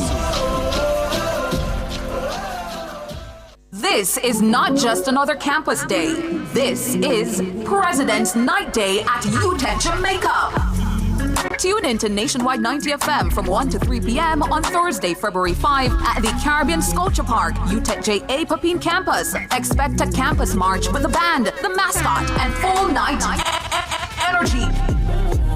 Then step inside the Nights Hub, where your favorite brands link up, faculty show off, and ideas come alive. Lots of challenges and activities. From dancing battles to hula hooping, Night's Quest to domino games, and even staff versus students football. So tune in to Nationwide 90 FM, Thursday, February 5 from 1 to 3 p.m. It's the President's Nights Day at the Caribbean Sculpture Park, UTEC JA Papine Campus. Catch our broadcast on our YouTube channel at Nationwide 90 FM Live 2, or keep your station locked to Nationwide 90 FM, the new revolution in media. This broadcast is brought to you by the University of Technology, Jamaica. Phone numbers are 630-9371, 630-9372, 630-9373, and 630-9374. My hands were steady, my eyes were clear and bright. Welcome back. Welcome back. Thank you so very much for sticking and staying with us. Franklin Cycle Fuse Online. We're taking your calls. Billboard, top of the morning to you, my brother. You're up next. Top of the morning to you, sir. Give thanks. I want to first add some of my strength to the principal, Hughes, and wish him a speedy recovery. And thank you so very much from all of us here at National. Okay, Jamaicans are not fooling any longer now. They actually predicted that the Chief Justice was going to come out with that acceptance of the plea. If you follow social media, about 90% knew that was going to be the thing because of the societal clique. So you think he shouldn't have? He should not have been offered it. No, he used to go to trial. But you see why this can't go to trial, you know, there's a lot of people in line that would have to come to the court. I think that's what's being guarded. Honestly. Like I warned the previous caller, let's not enter into the realm of speculation. No, I'm not going any further neither. I'm not. Right. Your last caller, we couldn't hear anything that was coming through. You know, you have a technical glitch there. Couldn't hear one thing that he was saying. Well, I'm sure our technical. Thanks for raising that. Our technical team will look into it. Yes. Coming to the lights now. If you had that base importer, those lights would have to be amended before they come to Jamaica. Because I would have built without those lights being connected. But because everybody is bringing a car nowadays, there's no way to adjust it. In the days gone by, if you import an American car, when you go to the examination depot, that's the first thing they inspect. The light. Yes. Because the American model car dip the opposite way to the English making car. When you dip the American made car, it goes straight to the driver on the opposite side. That's what the dip light says. And the commissioner is right in saying they should ease off these ticketing because these cars are coming in abundance. And the manufacturer have to deal with them from the manufacturing base. That those lights don't come on. Because even if there's in a Tyrone, those lights are blinding, you know. The fog lamps? Or the same lights, the same running lights. Okay. If one is coming towards you and the road is... Do you know... Sorry, do you know there's a difference between the fog lamps and what is being referred to as daytime running lights? I'm quite aware of what you're talking about, you know. I'm quite aware. So what's the distinction between the two? The running lights, while they are focused to stay down, with all roads, one of them coming towards you and it's that bad road, blink, you know, that bounce. When the car bounces, you know, the light comes straight into your face, you know. Because we don't have smooth roads. We don't have smooth roads. And I've been visiting this a long time, basically. But it cannot be amended. That's unfortunate because there are so much people bringing in these cars. The manufacturer have to do it from the base. I don't know which country those cars are going. You get me? So someone who I think knows about these things says you're not right about the daytime running lights. Says you're off. You know what? We're going to try and see if we can get an expert in cars to come and explain this issue to us. I have to leave it there though, my brother. I tried to squeeze in a few more calls before we have to go. All right. So thank you so very much, man. I appreciate it. And I'm wishing the principal speedy recovery. All right, man. I appreciate it. All of us, man. So say all of us. Anthony, top of the morning to you, my brother. You're up next. Good morning, Tyrone. How are things with you, man? Boy, I tell you, my brother, I'm not so wonderful, but I'm giving thanks, you know. I'm a young man just like your father, you know. Because I hearing some noise in the background. You don't have the radio on? No, I don't have not midnight here. Yes, I'm saying I'm not feeling too well, but I'm giving thanks, you know. I'm a young man like your father. You know, because we grow together. Yes, my brother. I have a problem with Kingston Public Hospital. Yes. Whenever you go there, you have a case from over 4 years to do surgery. And when you go there, you hear the machine not working, this not working, just as I hear the program this morning where the lady said they sent her to do tests outside and the machine was working. And public now you have a test, biometric test, where you go in there and they are sending everybody outside on the road telling you that the machine not working.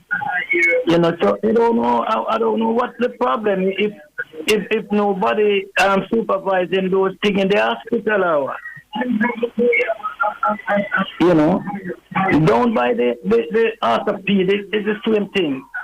5 year people waiting for surgery and can't get surgery. And when you go there, the doctor telling you that it's not there, it's not there the fault. You know, so I don't know who's really the fault. But I hear so many things with these things from the doctor. So, you know, it's just confusing. You know, my brother, it seems like the minister have to go and have to check out those things and get somebody to respond to him. Why these surgeries taking so long? 5 years, 4 years, surgery before COVID, and until now, and nobody is using it. You understand? They are telling you that is electric surgery, and it's not dangerous, but yet you still can't get to it. And those people cannot walk; they are falling down. You know, Sir Anthony, it's a long-standing issue. Yeah, it's a long-standing issue where the Jamaicans who utilize the health services, the public health services, they very often lament that they are being sent to do the necessary tests outside of the health system that is costing them a lot. It can be a feature, Anthony, of the fact that we need to build out the health sector and ensure that we have the available equipment or the necessary equipment available to conduct these tests. That's one. But there's also a more cynical view where it's being thought that people are being directed outside of the public service so that, those who are so genetically connected can benefit. So there is that cynical view that has existed for quite some time as well. But it's definitely something that we need to fix. And it is my hope for Jamaica. Health is one of the frontiers that we need to conquer after we've conquered crime, and conquered the economy in terms of consistent economic growth. Health is one of those sectors that we need to conquer. It will improve the quality of life of Jamaicans, if the public health service that is provided is top notch, and it's definitely something we need to continue to invest in and invest in significantly. But I do hear you, and it's a long-running issue. I do hope that that one day we can fix this problem. But it definitely needs some attention. What I don't believe in, Tyrone, is that doctors in the hospital have some of those labs that you have to go to take those tests, because I got through it already where I passed through it where there's a special doctor in the hospital who have a lab, and when I go to take the test, it showed that it's negative, it's zero, that means nothing is there. But yes, the doctor who work with him still send me go to each place to take that test.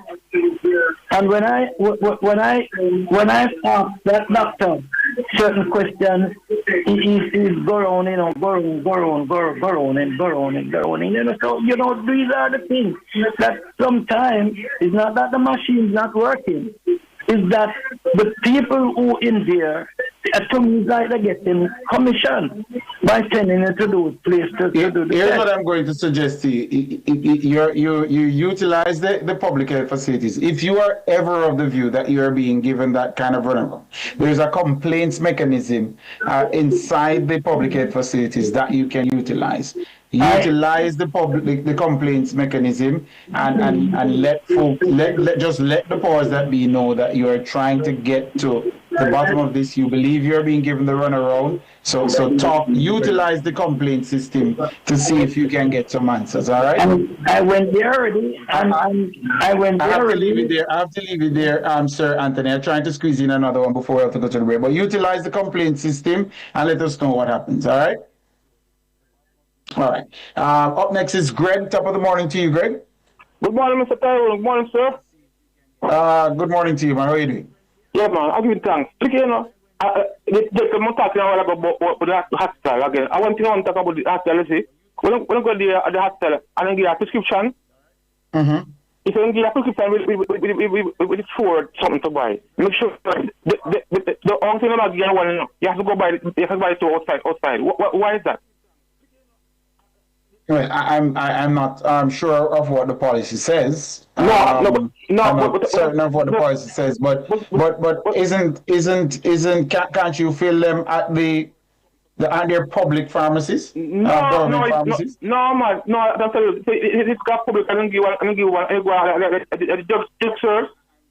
If you see any, only one them I give you. They don't test to buy one somewhere else. So why is that? Why?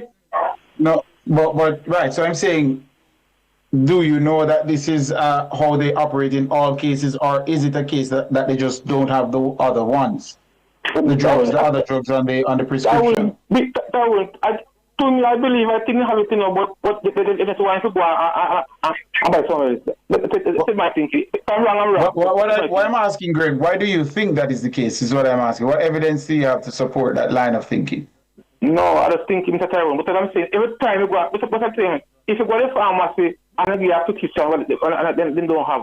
As I say, if you give two, the prescription, on one you give it, they don't take it by outside somewhere else. And they tell you where you can go buy it, you know. They don't tell you where you can go buy it, you know. They tell you where you can go get it to buy, you know.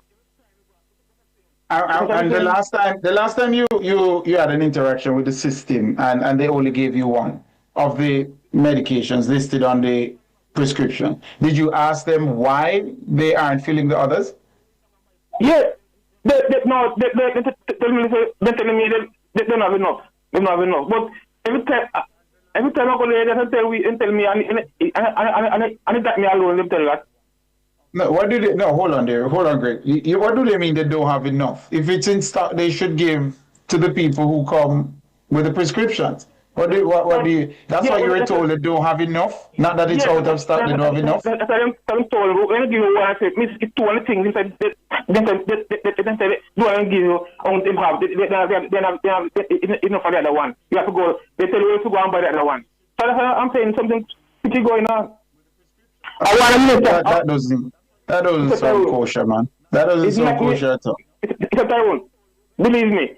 Many people who can't tell you, let me alone, you know. So I want it means I have to go in there and talk about this thing and look at these things, you know, because something when in the public hospital that I tell you something going on, believe me. Let's see what we can find out about what should happen when you take a prescription to these government pharmacies. All right? I'm a good no. Yeah, well, let's look into it. I don't understand that posture of we don't have enough, so we're only going to give you this. Exactly. No, I don't. No, let's see if we can look into that for you. Greg. Let's see if we can look into that. I will be grateful. All right, Mas Greg. Thank you for the call, man. I appreciate it. This is Cliff Hughes online. At the top of the hour, you'll hear the world at noon. We take our final break for the morning session and come back with more of your calls. My hands were steady. My eyes were clear and bright. My walk had purpose. My steps were quick and light. Furnitureland at 112 Constant Spring Road is Jamaica's premier furniture retailer when searching for stylish and elegant pieces for your home. The time by Furnitureland is 11:46. Turn up the heat with Hot Listing, Nationwide 90 FM's new on-air and online classifieds feature. If you have a car for sale, room for rent, or yard sale come up. If you look at work or need stuff. If you provide a service, make it a Hot Listing, Nationwide 90 FM's new on-air and online classified segment. Your listing plays again and again. From morning till evening. You sing it, we play it. You say it once, Jamaica hears it all day, every hour. Contact our sales team now at 876-630-1210 or sales at nationwidenewsnetwork.com. Hot Listings on Nationwide 90 FM, a new revolution in media.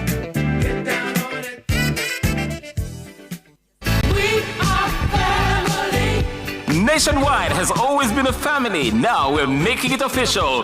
Family Club coming soon.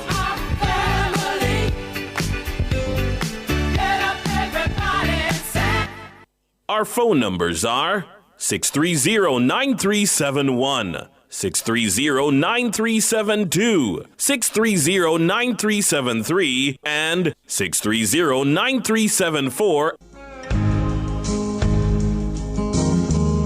My hands were steady, my eyes were clear and bright. My walk had purpose, my steps were quick and light. And I held firm to what I felt was right, like a rock.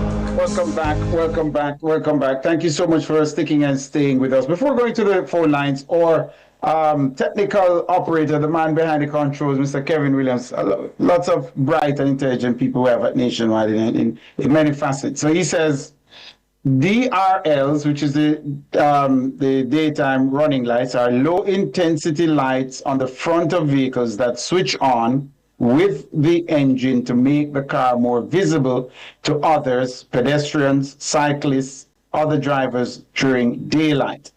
In the case of the caller, the DRL is not his problem. It's when he switches on the headlight. The fog lights come on as well, and he has no way of turning it off. Yeah, and I guess I could describe Mr. Kevin Williams as a car enthusiast. That would be right, Sir Kevin? I could describe you as a car enthusiast. But thanks for that, Sir Kevin. We appreciate it. All right, yes, he says I can refer to him as such. J.A., top of the morning to you. You're up next. Yes, good morning, Mr. Reid. That caller just now about the pharmacy, I'm not in agreement with him. Listen, when you attend the public pharmacy, you have a pharmacist that come out with formal line and then look at everybody's prescription. And if they don't have a medication in stock, they will say, we have got these 5, but we don't have this one. So he misunderstood something. Pharmacists don't punish people with medication. I can't say for them for that. I went there 3 weeks ago, and I have 8 medications to fill on the prescription. And they assessed us and look, and she say, we have this 7, but we don't have one in stock, so maybe you have to go and get one, or don't know, you can wait until we get it. So in mistaking something, there's a misunderstanding there. Oh, okay. So you're saying you might have misheard when he thought he heard that we don't have enough to give you anymore. We have, but we don't have enough, so you have to go elsewhere. You're saying that perhaps he misunderstood what was being said. Yeah, he misunderstood. Yeah. The pharmacists don't deprive people of their medication to send them elsewhere. I can tell you that because I've been there on many occasions because I'm a diabetic. And they always say they don't have maybe one, but I got my 7 medication 2 weeks ago. They said they didn't have one. And I went out on the road and bought that one because I need it. If they have it, they're not going to tell you. I can tell you that they're not going to tell you that they don't have it. Because they cannot take it. So they have to give it to the person who needs the medication. Yes, yeah. Well, I appreciate you. Go ahead. The issue on the school, Mr. Reid, sometimes, we have to have understanding, especially when we are following some circumstances. I think that school, that principal, I don't know what really happened. But if she see a day like that, to me, she should be expecting the children and coming into two underwear shirts. They're coming in thick sweaters. So I don't see the reason why she take those sweaters from those students. I'm not certain it's a woman, you know. I gather I don't know. I gather the principal's name is Nero Christian of the Angels Primary School. I gather that's the school in question, and the principal's name is Nero Christian. That sounds like a man's name. Yeah, so when it was in certain circumstances, we have to concur, understand that the circumstances why this is happening. You understand? So I don't know what. I think they should go further and find out from that principal why he or she has done something like that. Babies, you know. It's the first to experience this in Jamaica for a long time. Sweater is under the bed or in the barrel. Let's see the children come with their thick sweaters in the morning. Leave them alone because it's circumstances. And that's my view on it, sir. No, thank you so very much. I appreciate it. Yeah. No, this is, I'm trying to see if I can say on air an update I'm getting on this matter involving the Angels Primary School, and the principal is in fact a man. But you know, two different views you heard there. While I await confirmation as to whether or not I can say this on air, I'll say this. You've heard there two separate accounts of encounters with the public health system. One person said, "Look, we were told that I was told that they don't have enough of it, so they can't give it to me." So the question would be, how do you determine who gets the medication that is on their prescription? It should be on a first come, first served basis, one would suppose. But then another caller has just called in to say that, look, that's not her experience. Yeah, she has multiple drugs filled on her prescription whenever she interfaces with the public health pharmacies. So we definitely need to, and look, the two things could have happened, you know, because two things can be true at the same time, because both of them perhaps didn't go to the same government pharmacy. So we're not trying to say one person isn't telling the truth, or one person could have misheard the response from the person at the counter, perhaps. But it also holds true that he could have heard exactly what was said to him. So we definitely need to look at trying to hear from the ministry what should be the response when patients try to get their prescriptions filled at these government pharmacies. It doesn't sound reasonable to me that one should be told that we don't have enough, which means we have some in stock, you know, I'm just not giving it to you. And that, to me, on the face of it, can't be reasonable. Can't be a reasonable posture to take. Now, I've been given the go-ahead to give somewhat of an update on what transpired at the Angels Primary School regarding the principal taking the decision to take the jackets. Based on what's coming in now, all the students who had on jackets that wasn't the official school jacket, those jackets were taken. That was established. Those students went without a jacket for the entire day. According to one parent, when the parent went to speak with the principal, one parent, he told him under no circumstance the school uniform would be adjusted. Even when the issue of the extreme cold conditions was highlighted, he did not budge. This is what is being said about an interaction with the school's principal. The matter was brought to the attention of the Ministry of Education, And the education officer went to the school on Tuesday, and the principal gave the students their jackets back. The jackets were returned. Wednesday, he told the students they could wear any jacket they had available. So apparently, good sense has prevailed at Angels Primary. He also told another parent, we're being told, that her child or children weren't dressed properly for school, and that's why the jackets were confiscated. Again, not certain or anyone given to critical thinking could have resorted to that drastic decision given the cold temperatures during the passage of the cold front. It's not acceptable, Mr. Principal. It is not acceptable. We're being told the principal's name is Nero Christian of the Angels Primary School. Mr. Christian, we invite you to come here and speak with us, defend your position. If you need to apologize, you need to come and apologize. But it is not acceptable. Yes, it is absolutely not acceptable. That's where we have to bring the morning session of Cliff Hughes Online to a close. At the top of the hour, you'll hear the world at noon, and then I'll rejoin you at around 12:30. Soon come. My hands were steady, my eyes were clear and bright. My walk had purpose, my steps were quick and light. And I held firm to what I felt was right, like a rock. It's time for Hot Listings, Nationwide 90 FM's on-air classifieds, made for quick ads and fast results. Are you a small business or wholesale distributor of lunch boxes, food packaging, and warehouse supplies?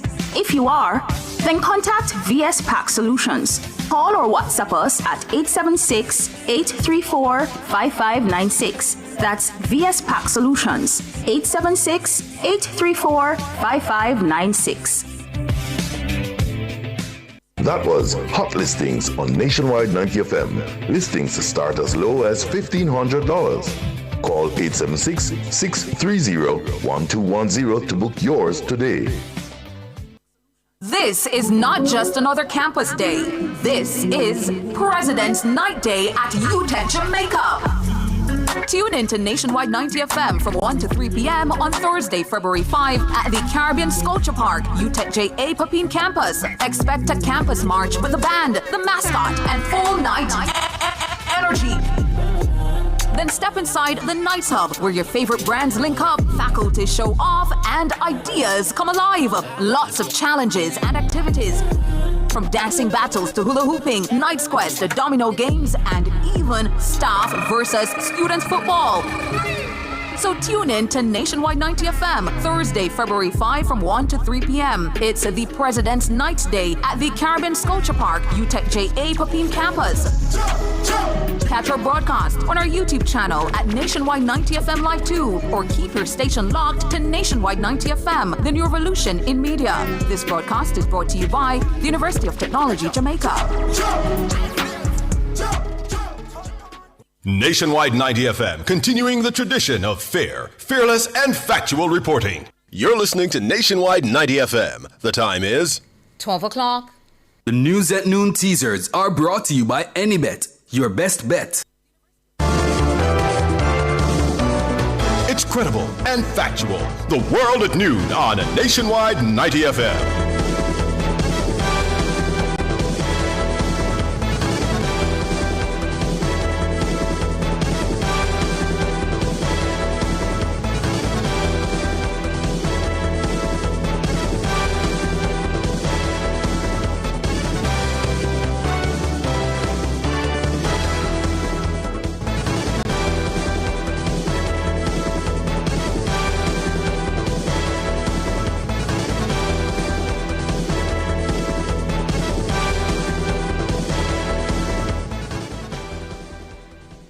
Good afternoon, I'm Tawna Thomas. Coming up in the Nationwide World at Noon for this afternoon, Thursday, February 5, 2026.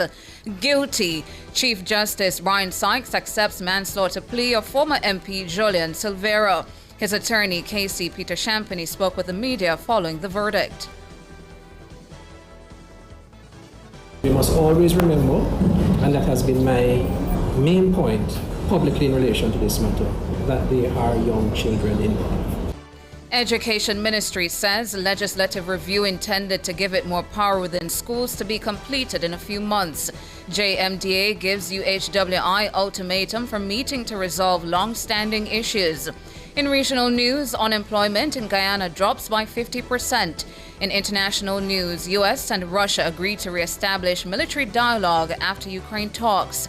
And in sports, Mount Pleasant palmed Missouri on Cavalier with a fourth straight loss. The details after the break.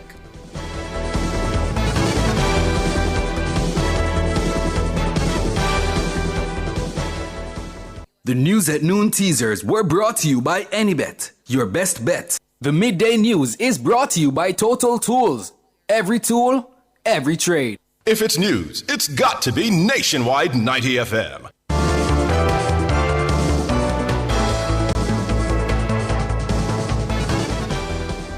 Now to the details. Guilty. Chief Justice Brian Sykes has accepted the guilty plea of former MP Julian Silveira in the death of his wife. The decision was handed down in the gun court Thursday morning. Sentencing is set for March 6. Mahira Stewart reports. Silveira was arrested and charged in January 2024. He was charged with murder, manslaughter, and using a firearm to commit an offense. He pleaded guilty to the two lesser charges earlier this week after initially pleading not guilty. As part of a proposed plea deal, Silveira reportedly admitted that on November 10, 2023, he shot his wife Melissa during a domestic dispute.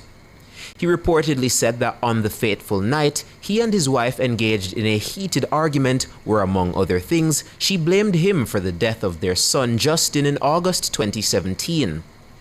The body of Justin, who was only a year old, was found floating in the pool while both Silveira and the household helper were at home. Our sources say Silveira spoke of a torrent of verbal abuse from Melissa on that night, during which the former member of parliament snapped and engaged in a tussle with his wife. Melissa was reportedly shot during the tussle. It's understood she was shot 3 times.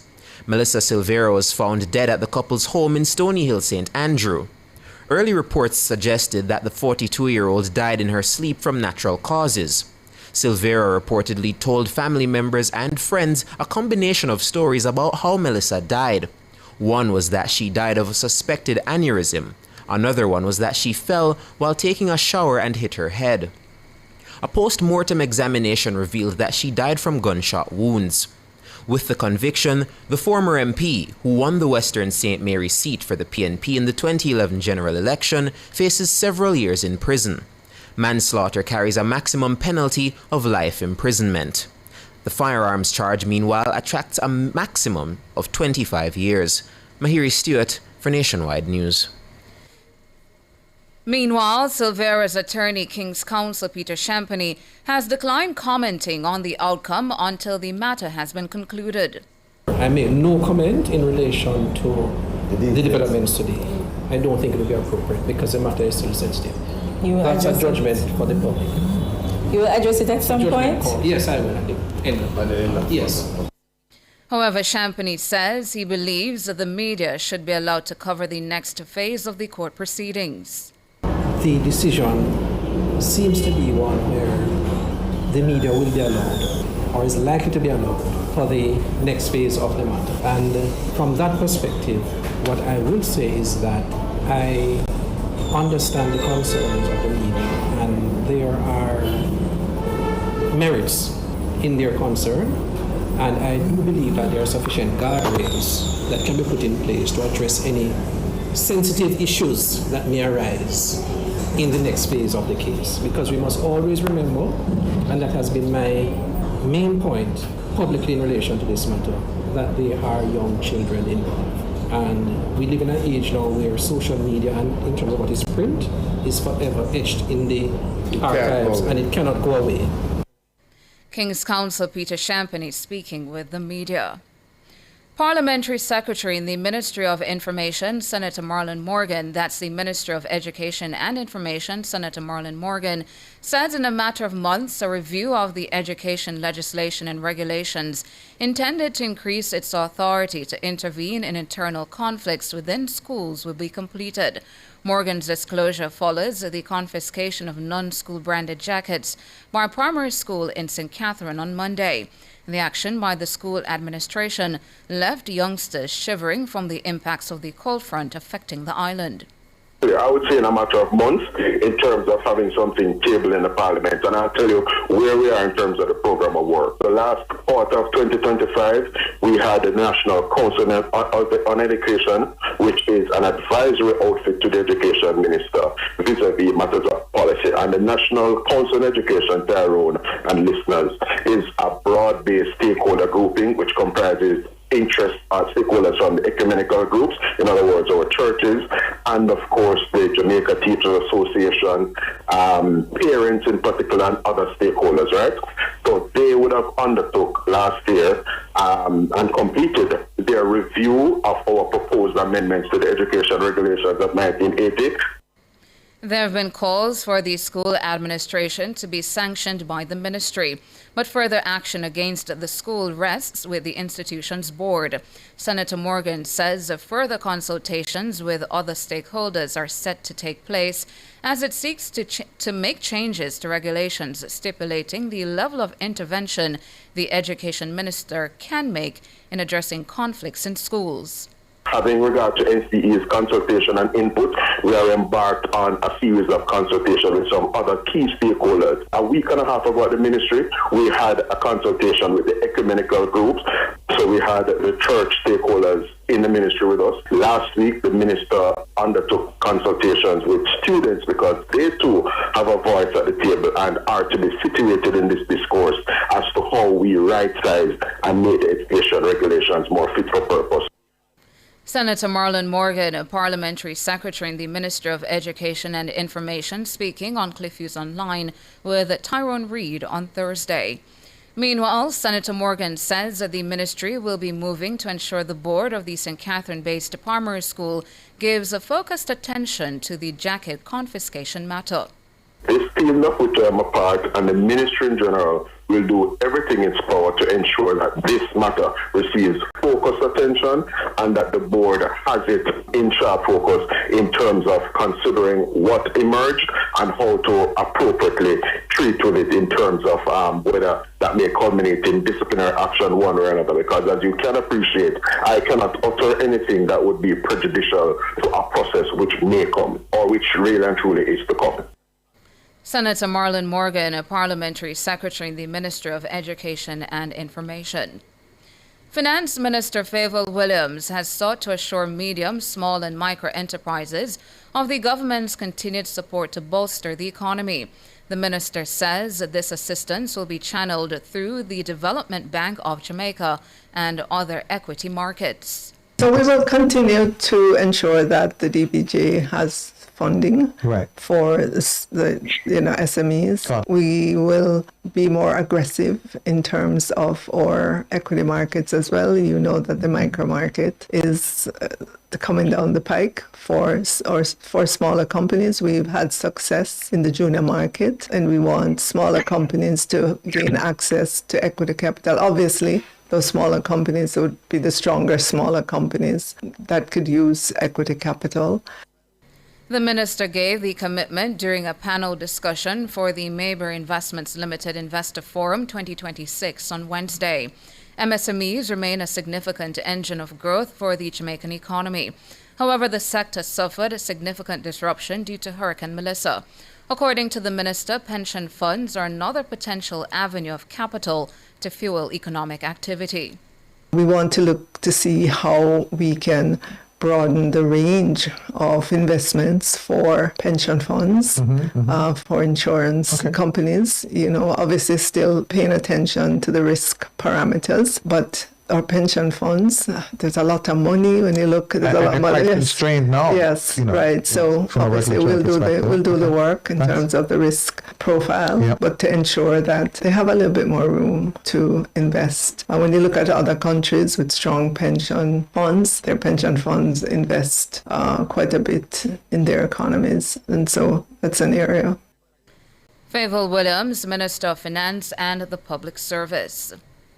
The Jamaica Medical Doctors Association, JMDA, is demanding that the University Hospital of the West Indies, UHWI, convene a meeting with its executive to iron out what it says are long-standing issues. In a letter to the hospital on Wednesday, the JMDA says the meeting should be held no later than February 11. It threatens that failure to do so could result in disruption of operations at the facility. The JMDA says it's disappointed in the manner in which the UHWI has engaged with the association. It says it has made numerous attempts to engage the management on several issues since 2024. These relate to doctors' compensation, staffing inadequacies, and patient safety concerns. The association says it feels disrespected that a follow-up meeting to address the concerns was scheduled for only 1 hour. Transport Minister Darrell Vaz has expressed alarm at the road fatality figures so far this year. Where I acknowledge the reduction in the fatalities year over year, 25, 26 for January, the fact is still 21 people died in 16 crashes, which is absolutely still unacceptable. As of January 30, 29 fatalities were recorded from 27 fatal crashes. Compared to the corresponding period for 2026, that's as of January 30, 2025. Compared to the corresponding period for 2026, road fatalities are down 28%, while fatal crashes are down 41%. Minister Vaz says while the tally is worrying, he's pleased to see that no public passengers or drivers lost their lives in the first month of the year.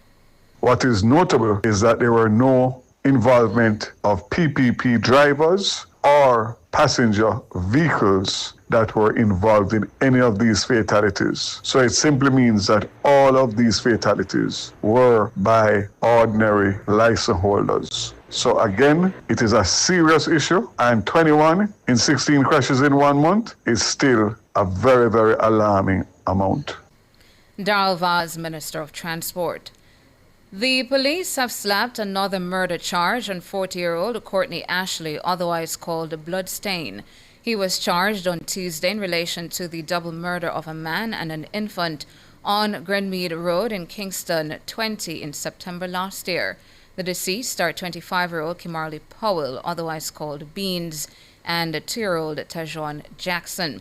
They were among a group of people sitting on a bench when a motor vehicle drove up on the road and stopped. The Dehaney Park police report that an occupant of the vehicle then opened gunfire. When the shooting subsided, Powell, Jackson, and another man were found with gunshot wounds.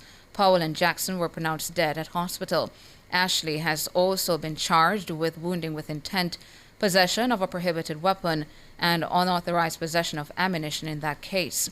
He was arrested and charged in January this year for a November 2017 murder.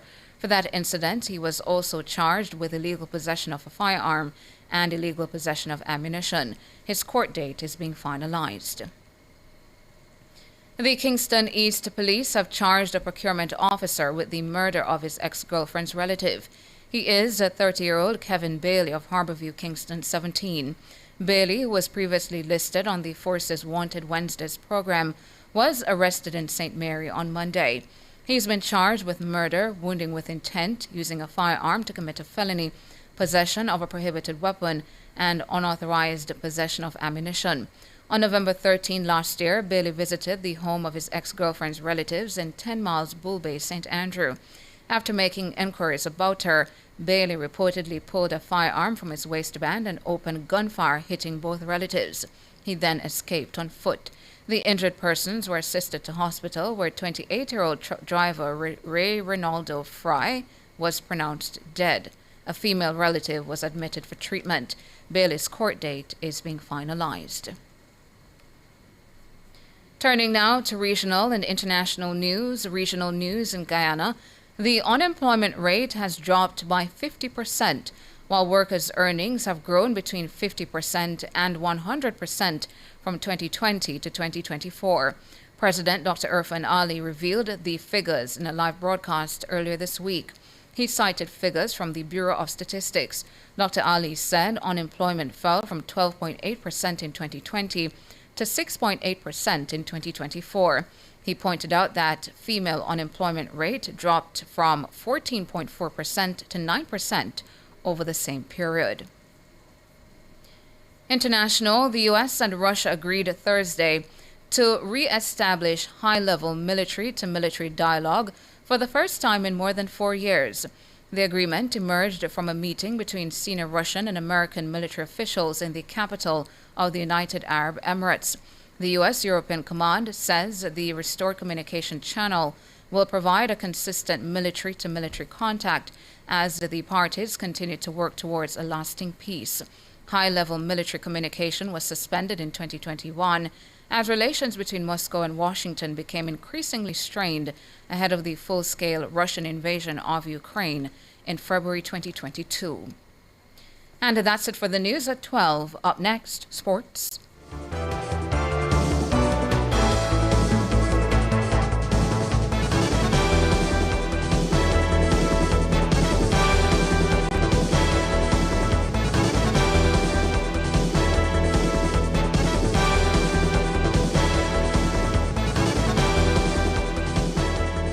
The Midday News was brought to you by Total Tools. Every tool, every trade. The news cycle doesn't end on Friday. It needs perspective. That's why every Sunday at midday, Nationwide 90 FM presents The Week That Was. A clear, informed review of the top stories that shaped the past week, what really mattered and what lies ahead. No noise, no theatrics, just analysis, context, and clarity. The Week That Was. Sundays at 12 noon with a repeat at 6:30 p.m. Understand the news before the week begins. Only on Nationwide 90 FM, a new revolution in media.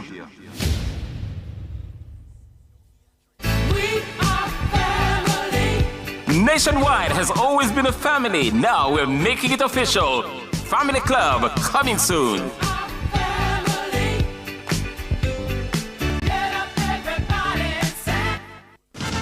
From the Nationwide News Network, comprehensive, up-to-the-minute local and international sports news, this is the Nationwide Sports at Noon.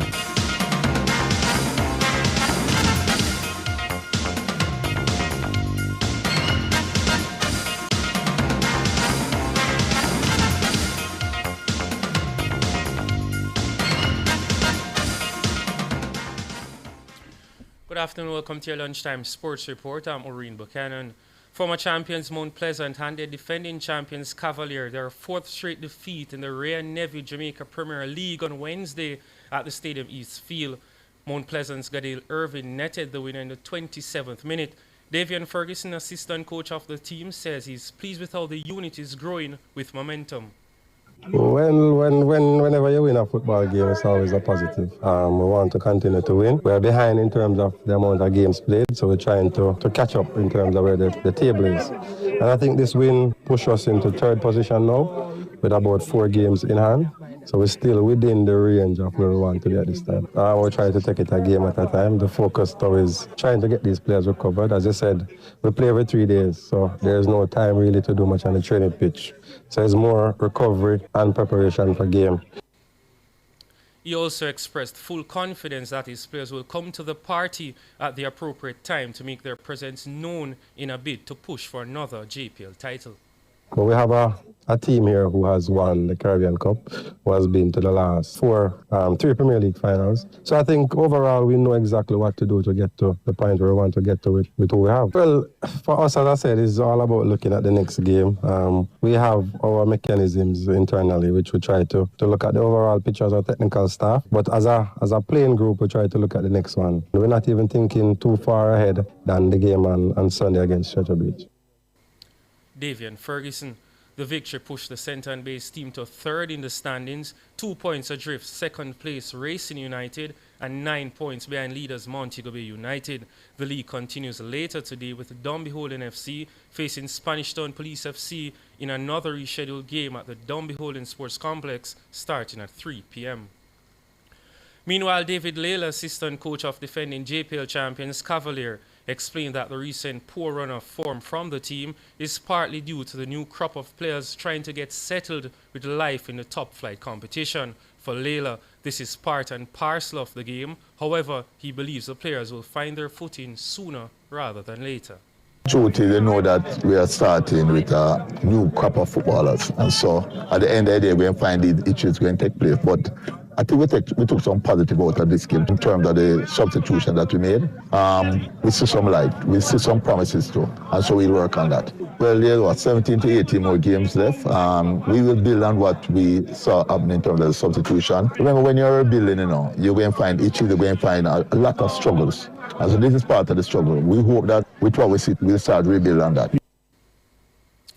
Cavalier will be boasted by Excelsior's trio of Kimberly Scott, Terrence Williams and Damani Williams, who recently were part of the winning Manning Cup team. According to Layla, the coaching staff is excited at what they bring to the table. We're just looking forward now to what these youngsters from Excelsior will be doing. And so we'll be working on them going forward. I believe that will be part of our promise and part of what we're looking for in youngsters going forward. Limiting their ability any at all to time, because as sooner and as comfortable as they are confident to step up, once they step up, hey, the sky will be the limit for them. David Layla. Now, despite missing out on a spot in the West Indies squad for the upcoming T20 World Cup in India and South Africa, Guyanese off-spinner Kevin Sinclair has vowed to continue to do the work required to become a staple in the Caribbean team. The 26-year-old has played 4 tests, 7 ODIs and 6 T20 internationals. Well, I live by a slogan, trust God, believe it come. So if you believe you can do something and you're going to make it, you can make it. And that's me, because I had many setbacks in my career, and I just keep moving forward. And it had pay off. To the youngsters them out there, once you believe it, you can achieve it. Despite what, obviously you don't get setbacks because it not go smooth. But it's how you bounce back from the setbacks that gonna make you the player that you wanna become. Sinclair is urging Cricket West Indies to add more games to the domestic calendar, as he believes this will help players develop their craft in order to be more competitive against the better playing nations around the world. Quality and standard, because West Indies participate in these tournaments and they have to perform, because if they don't perform and somebody else don't perform, the position gone. So it still be at the competitive nature, right? So yeah, just that we need a little more games, man. That's all. Kevin Sinclair. Now to some netball news, as Jamaica's senior netball team gained precious intelligence ahead of the showpiece tournament despite a 31-goal defeat against Australia in the first match of a 3-match test series on Thursday. The world number 3 Sunshine Girls were beaten 72-41 by Australian Diamonds in Adelaide. This was a rematch of the 2022 Commonwealth Games gold medal match. Australia won that clash, and with another Commonwealth Games looming in Scotland from late July, the test series will provide the Jamaican side with a timely glimpse of the world number 1 team. After that series opener in Adelaide, the Diamonds host Jamaica in Perth on Sunday and Melbourne next Wednesday. Now the spotlight will be on Campion College on Friday as the ISA Schoolboys Basketball Urban Zone Finals tips off with a doubleheader featuring the island's young talent. Action gets underway at 2 p.m. with the Under-16 Finals, Game 1, where Jamaica College will square off against Wolmer's Boys.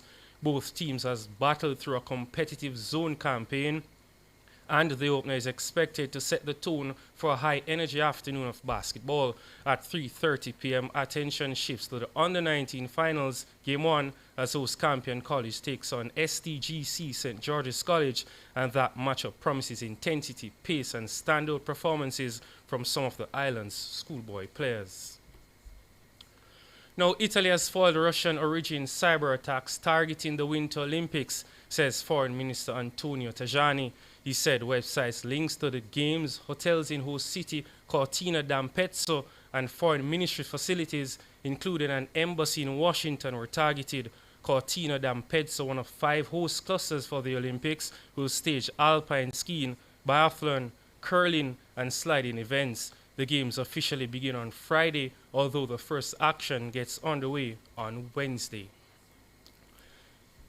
The JHF Wentworth Construction and Consultant National Senior Hockey League pushed deeper into its decisive phase over the weekend as Week 4 of the second round delivered drama, dominance, and major implication across both divisions.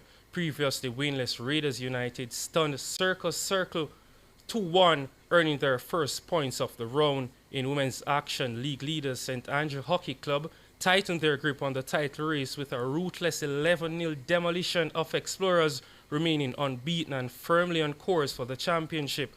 The men's feature clash lived up to its billing as St. Andrew edged Monroe Old Boys 2-1 in a top-of-the-table showdown, extending their lead at the summit.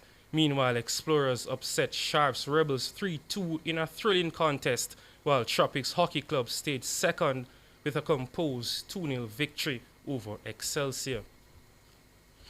Now, NFL Commissioner Roger Goodell explained that having Puerto Rican megastar Bad Bunny perform at halftime for Sunday's Super Bowl at the Levi's Stadium in Santa Clara, California, is sure to unite the USA. The Seattle Seahawks and the New England Patriots will clash in Super Bowl 60. Listen, Bad Bunny I think that was demonstrated one of the great artists in the world, and that's one of the reasons we chose him. But the other reason is he understood the platform he was on, and that this platform is used to unite people and to be able to bring people together with their creativity, with their talents, and to be able to use this moment to do that. And I think artists in the past have done that. I think Bad Bunny understands that, and I think he'll have a great performance. Goodell added that this ties perfectly into making the NFL a more diverse league. I believe diversity is good for us. I think we have become a more diverse league across every platform, including coaching. But we still have more work to do. There's got to be more steps. So we're reevaluating everything we're doing, including our accelerated program, including every aspect of our policies and our programs, to meet the challenges of today and tomorrow rather than yesterday. So we need to be looking at that and sort of say, okay, why did we have the results this year? NFL Commissioner Roger Goodell. Those are stories making a lunchtime sports report. We'll be back at 5:25 later this evening. Until then, 3 rules: stay tuned, stay glued, and stay locked in to Nationwide 90 FM.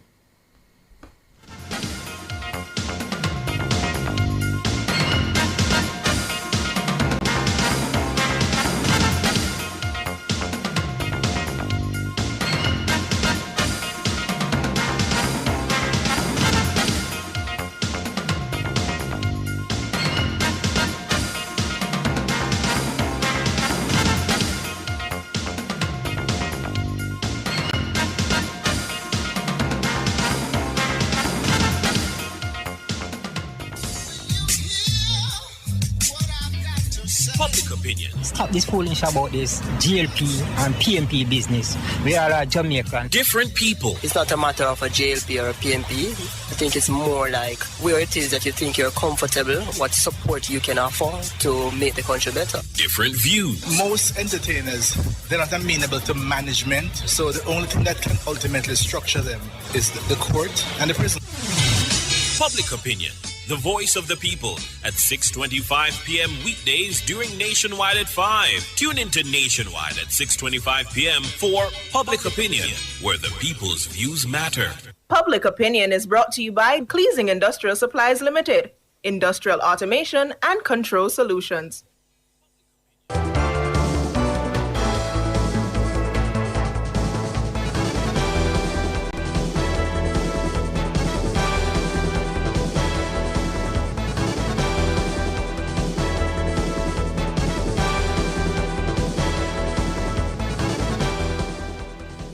Recapping our top stories making the nationwide world at noon. Guilty. Chief Justice Brian Sykes accepts manslaughter plea of former MP Julian Silvera.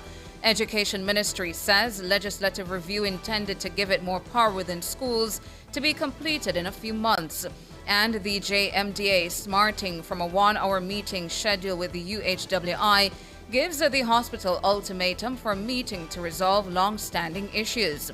I'm Tonna Thomas. You can find the news on our website at rivanews.ai and on the Riva News app, available on Google Play and the App Store. Major news next at 5.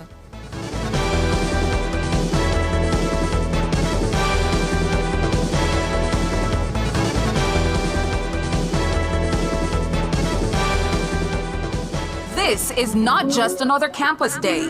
This is President's Night Day at UTEC Jamaica. Tune in to Nationwide 90 FM from 1 to 3 p.m. on Thursday, February 5 at the Caribbean Sculpture Park, UTEC JA Papine campus. Expect a campus march with the band, the mascot, and full night energy. Then step inside the Nights Hub, where your favorite brands link up, faculty show off, and ideas come alive. Lots of challenges and activities. From dancing battles to hula hooping, Night's Quest, domino games, and even staff versus students football. So tune in to Nationwide 90 FM, Thursday, February 5 from 1 to 3 p.m. It's the President's Night Day at the Caribbean Sculpture Park, UTEC JA Papine campus. Catch our broadcast on our YouTube channel at Nationwide 90 FM Live 2, or keep your station locked to Nationwide 90 FM, the new revolution in media. This broadcast is brought to you by the University of Technology, Jamaica. Exclusive content, behind-the-scenes moments, and priority updates coming soon to Nationwide 90 FM.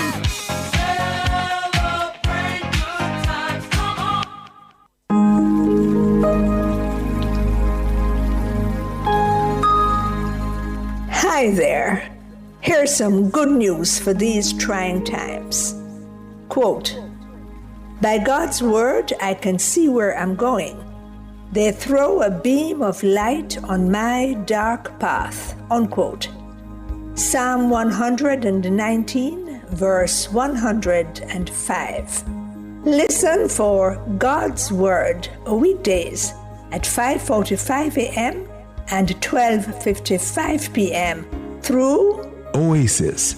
Stop by for a refreshing drink and share a God perspective for the day. Oasis. Weekdays 5:45 a.m. and 12:55 p.m. right here on Nationwide, a revolution in media. The rebroadcast of the Oasis can be heard weekdays at 5:45 a.m. Our phone numbers are 630-9371, 630-9372, 630-9373, and 630-9374. My hands were steady, my eyes were clear and bright. My walk had purpose, my steps were quick and light. And I held firm to what I felt was right, like a rock. Welcome back. Top of the afternoon to you. Yeah, you're still live inside Nationwide. No, wrong show. You're still live inside Cliff Hughes online. Yeah, it's a Thursday. And of course, the news of the day is that the court, Chief Justice Brian Sykes, who's presiding over this case in the gun court, has accepted the guilty plea from former PNP Member of Parliament Jolyon Silvera in the murder trial of his wife. I see the producer for NF5 is having a laugh at my expense, saying I've missed NF5 already. I said it twice, she says. But I'm getting up in age. I'm a middle-aged guy. See with me. But lots of things to unpack, but, as say, remember the lines to reach us, 876-630-9371-4 or 876-618-6730. a lot will turn on the sentence that is handed down. A lot will turn on that. And I gather the reaction from Jamaicans will be seen after the Chief Justice presides over the sentencing hearing. Anthony, top of the afternoon to you. Brother Tyrone, how you doing? Oh, my brother, God bless you, man. Not too shabby. Giving God thanks, man. How things with you, man? I am doing likewise, my friend. I'm giving God thanks. Tyrone, Indeed. yes, I'm going to say something to you, and all of this is going to tie it up in one word: efficiency. You spoke about the whole system in terms of the whether or not there was action that was going to be taken against the principal of the school with those sweater issue, and Senator Morgan came on this morning and basically outlined that, listen, the ministry is like the last person to deal with stuff like this, because you have to go through the school board, and then from the school board, they would the school board would report to the particular what you call that, region, to the region, yeah, region. And then and then the region would take it to the education ministry. So that's all that structure you would have to go through, and that is what the Prime Minister talked about when he talked about bureaucracy, and it is at all levels, Tyrone, and this is why we just cannot get things done. So when you talk about we want to see the society grow and efficiency, you are with all of these barriers that is there. You cannot blame the ministry to have a delayed response, because they have to go through all of these structure, and then people will going to come out and say, boy, government this and government that and whatever. But let us start talk about how can we remove some of these bureaucracy, Tyrone, in order to get our country moving. And I think that's where we need to focus. See, the whole issue right now with the minister being proactive and getting those Starlink during a time of crisis, and based on the interview that I heard with you and Minister Vaz yesterday, I can see that there was effort was made to make sure that what is happening now did not happen. Yeah, that's what I'm saying. So they try to get advice in terms of how can we go about this without getting in any problem. I am so tired, Tyrone, of all of these bureaucracy that is in Jamaica, and I think it is one of the things that is stopping the country from going forward. You understand what I'm saying to you? The issue is to get because one understands the need for the layers, you know. For example, the ministry presiding over the entire country and having to respond to each situation individually, as opposed to having the system in place with the boards, with the various regions. It's just to get the system to work. And ultimately, though, when a matter is so egregious, the law should be amended to allow the responsible minister or the permanent secretary, but someone, to be able to step in and say, no, the rules have been broken. This is the sanction that is going to be applied. Because what we have, Anthony, is that we have the rules being broken. We have principals who are disregarding boards, disregarding instructions from the education ministry, and nothing is happening to them. They just continue collecting taxpayers' money, and that is it. Right. And right, Tyrone, and the ministry and the ministers will tell you that, listen, our responsibility is a policy. We have persons who are employed to deal with disciplinary actions, and they will quick to tell you that the board is responsible to take this whether or not a principal is to be disciplined or not. So I am saying that, but yet once something happens, the first person we hear people come up, what the government are doing, this and that and all of that.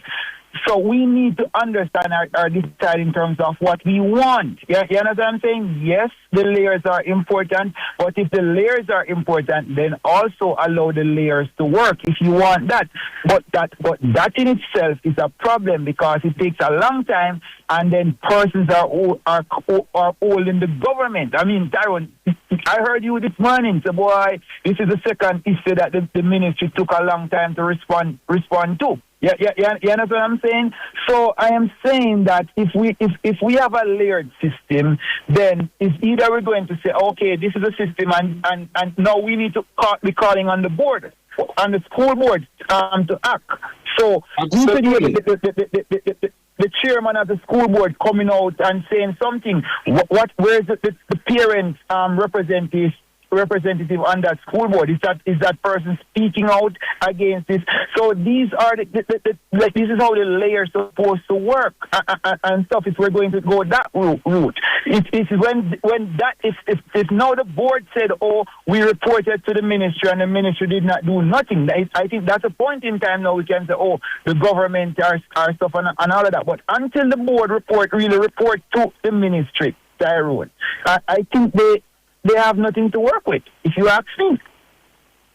I disagree, because the regional bodies and the education officers in the various parishes, that's why they are there, to look into these matters and to advise the central ministry, the main education ministry, what is happening. So that is why you have the system in place, and to be fair to them, I did take issue with them not addressing the issue immediately, but to say they took a long time, I would step back from that accusation, because the education officer, as you heard me, I'm not certain if you heard me reading that latest that update that came in to me from someone who is familiar with the situation, that the education officer went to the school on Tuesday.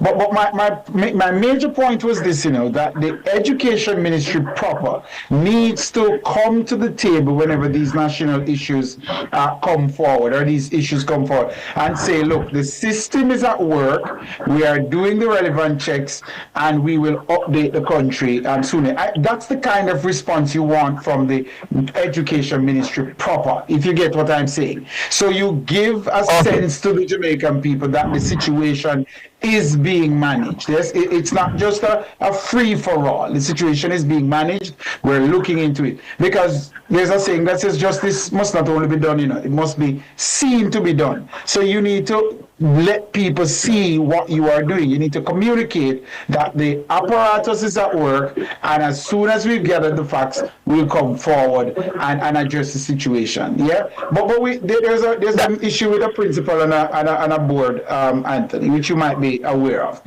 And the principal and at least 2 or 3 chairmen of the board of that school have been at loggerheads. And the principal is still there. Nothing, not even the boards are holding the principals accountable. So the system is broken, is the point I'm making. But Tyrone, if we're going to use that case now, the board chairman that was there was very vocal. But again, based on how the system is, it's like everybody hands is tied. And these persons can put who they want on the school board, because at the end of the day, it comes down to a vote. You know what I'm saying? So how do we fix that? That's the problem. Well, look, we need to fix it, and we need to fix it with dispatch, because everything requires leadership, and that includes education. It's too important of a subject matter for the advancement of our country for us to not fix these glaring problems that we have in education. I have to leave it there, though, my brother. I have to run, but thanks for the call as always, man. I appreciate it. Much blessings, man. Cool. Yeah, man, bless you, man. All right, this is Cliff Hughes Online. We take our final break for today's edition of the program and come back with Sir Michael, who is holding on the line. Soon come. My hands were steady, my eyes were clear and bright. Enough power tool, big to small. Jack on my figure, dig the wall. Our Total Tools. Weed back a figure, trim the lawn. We have everything a job demand. Total Tools. We rent them, sell them and fix them. Also give Total Tools a call. When I say home improvement, landscape construction, a Total Tools are your option. Home improvement, landscape construction, Total Tools are your option. Total Tools, located at 102 Main Street, Ocho Rios, 34 Slive Road, Kingston. And lot C6 Jacksaw, St. Anne's Bay. Call us today. This is not just another campus day. This is President's Night Day at UTEC Jamaica. Tune in to Nationwide 90 FM from 1 to 3 p.m. on Thursday, February 5 at the Caribbean Sculpture Park, UTEC JA Papine Campus. Expect a campus march with the band, the mascot, and full night energy. Then step inside the Nights Hub, where your favorite brands link up, faculty show off, and ideas come alive. Lots of challenges and activities. From dancing battles to hula hooping, Night's Quest, domino games, and even staff versus students football. So tune in to Nationwide 90 FM, Thursday, February 5 from 1 to 3 p.m. It's the President's Night Day at the Caribbean Sculpture Park, UTEC JA Papine Campus. Catch our broadcast on our YouTube channel at Nationwide 90 FM Live 2, or keep your station locked to Nationwide 90 FM, the new revolution in media. This broadcast is brought to you by the University of Technology, Jamaica. Our phone numbers are 630-9371, 630-9372, 630-9373, and 630-9374. My hands were steady, my eyes were clear and bright. My walk had purpose. Welcome back. Welcome back. Thank you so much for staying with us right here inside Cliff Hughes on 9. Mas Michael, top of the morning to you. Afternoon, I mean, sorry. Good afternoon. Top of the afternoon to you. Mr. Tyrone. Oh, this is Mr. Coffee. How are you, Mr. Coffee? How are things up in the Blue Mountains? Well, right up here in the Blue Mountains, you know. The winter is on here right now, all over the place, school. Yes, it must be very, very cold up in the Blue Mountains, isn't it? Yeah, I see time, you know, green and pretty and cool and all the rain I do, you know, you say, then you say everything neat. No, you're living the life up there, my Mas Michael. How are things with the coffee? Well, with the coffee right now, if the coffee gives thanks to the coolness and the little rain and thing, you know, because when I ripe up, it's supposed to ripe up in the ending of month, next month and thing, you know. Everything all right with the coffee outside our Melissa damage, you know. Yeah, man, outside our Melissa damage. Everything all right with the coffee. The government has to come in here and plant up some more coffee, you know, and raise up the price that the youth them can stay right and make a thing out of it, you know. So it's the government who should come in and do the planting? Is that the job of the coffee farmers? No, listen, man. You see, since Raja Clark was office, 75% of the coffee dead out, you know. So they have to get the PC Bank together. Because the PC Bank, you know, the time when they start bringing in the coffee, you know. So they have to put out a loan again with the PC Bank and with the youth. Because even one of them man was talking is 75% of the coffee them lose, you know. Them don't have them coffee for selling, just barely 25% now have a really for selling, you know. And the land is there. That doesn't sound good, man, Mas Michael. But it don't sound good, but is Dr. Norman Washington Grant I hear that last report, you know, so and he's a man who born in the coffee, grow in the coffee, build up the coffee till it reach right down back to this, you know. Because as time and Roger Clark leave office, you know, 75% of the coffee go down, if no more. All right, well, we have to see what we can do to bring it back up to scale, eh? Yeah, it's another vital thing in Jamaica, you know. Absolutely. You know, we appreciate you calling us, Mas Michael. Thank you for the call, man. You know, we appreciate it. Say that again.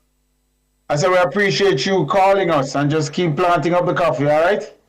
Yeah, man, you have a good day, too, you know. I hear up from the schoolmates and Tyrone Grant, you know, a long time, you know. See, every time you hear your name, you remember him, you know. Bless up Tyrone Grant, man. I appreciate it, man. Have a good one, Mas Michael. Yeah. Michael there, one of our regular callers, always representing for coffee production and coffee farmers, yeah? You know, as we are in the closing embers of today's edition of the program, you know, Jamaicans will continue between now and the time that the sentencing is handed down by Chief Justice Brian Sykes on March 6th, God willing.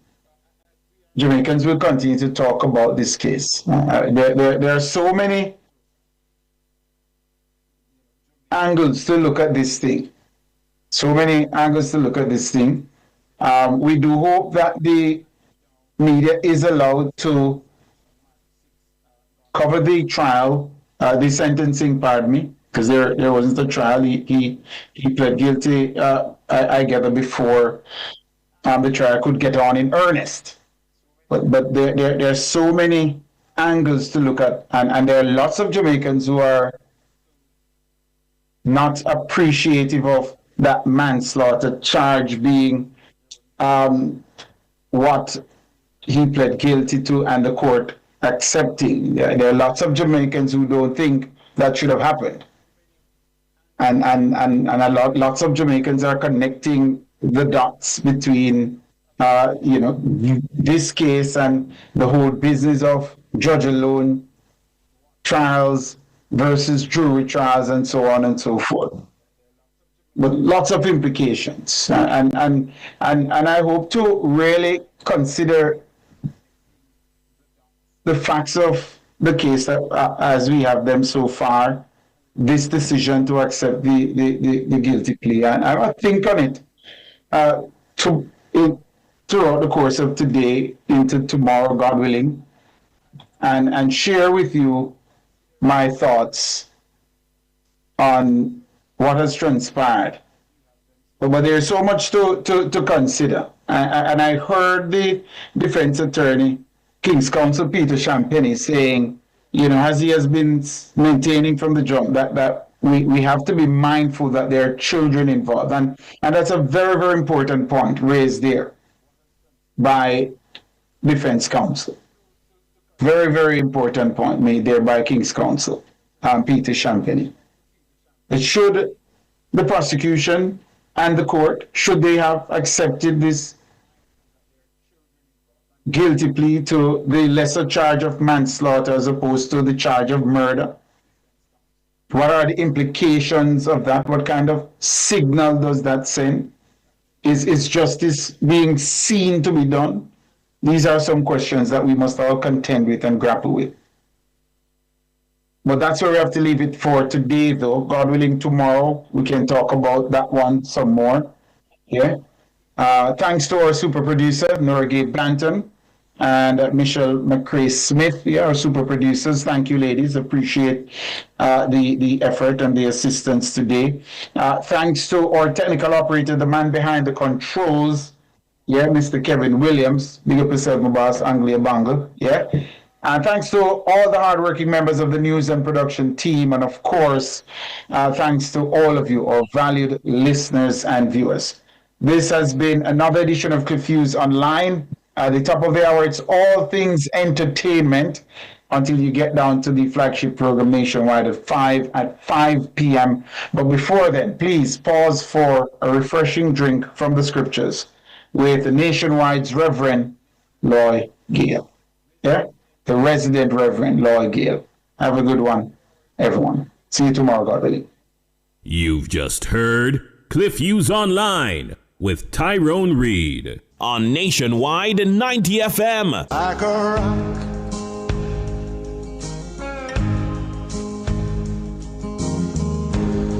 hands were steady, my eyes were clear and bright. My walk had purpose, my steps were quick and light.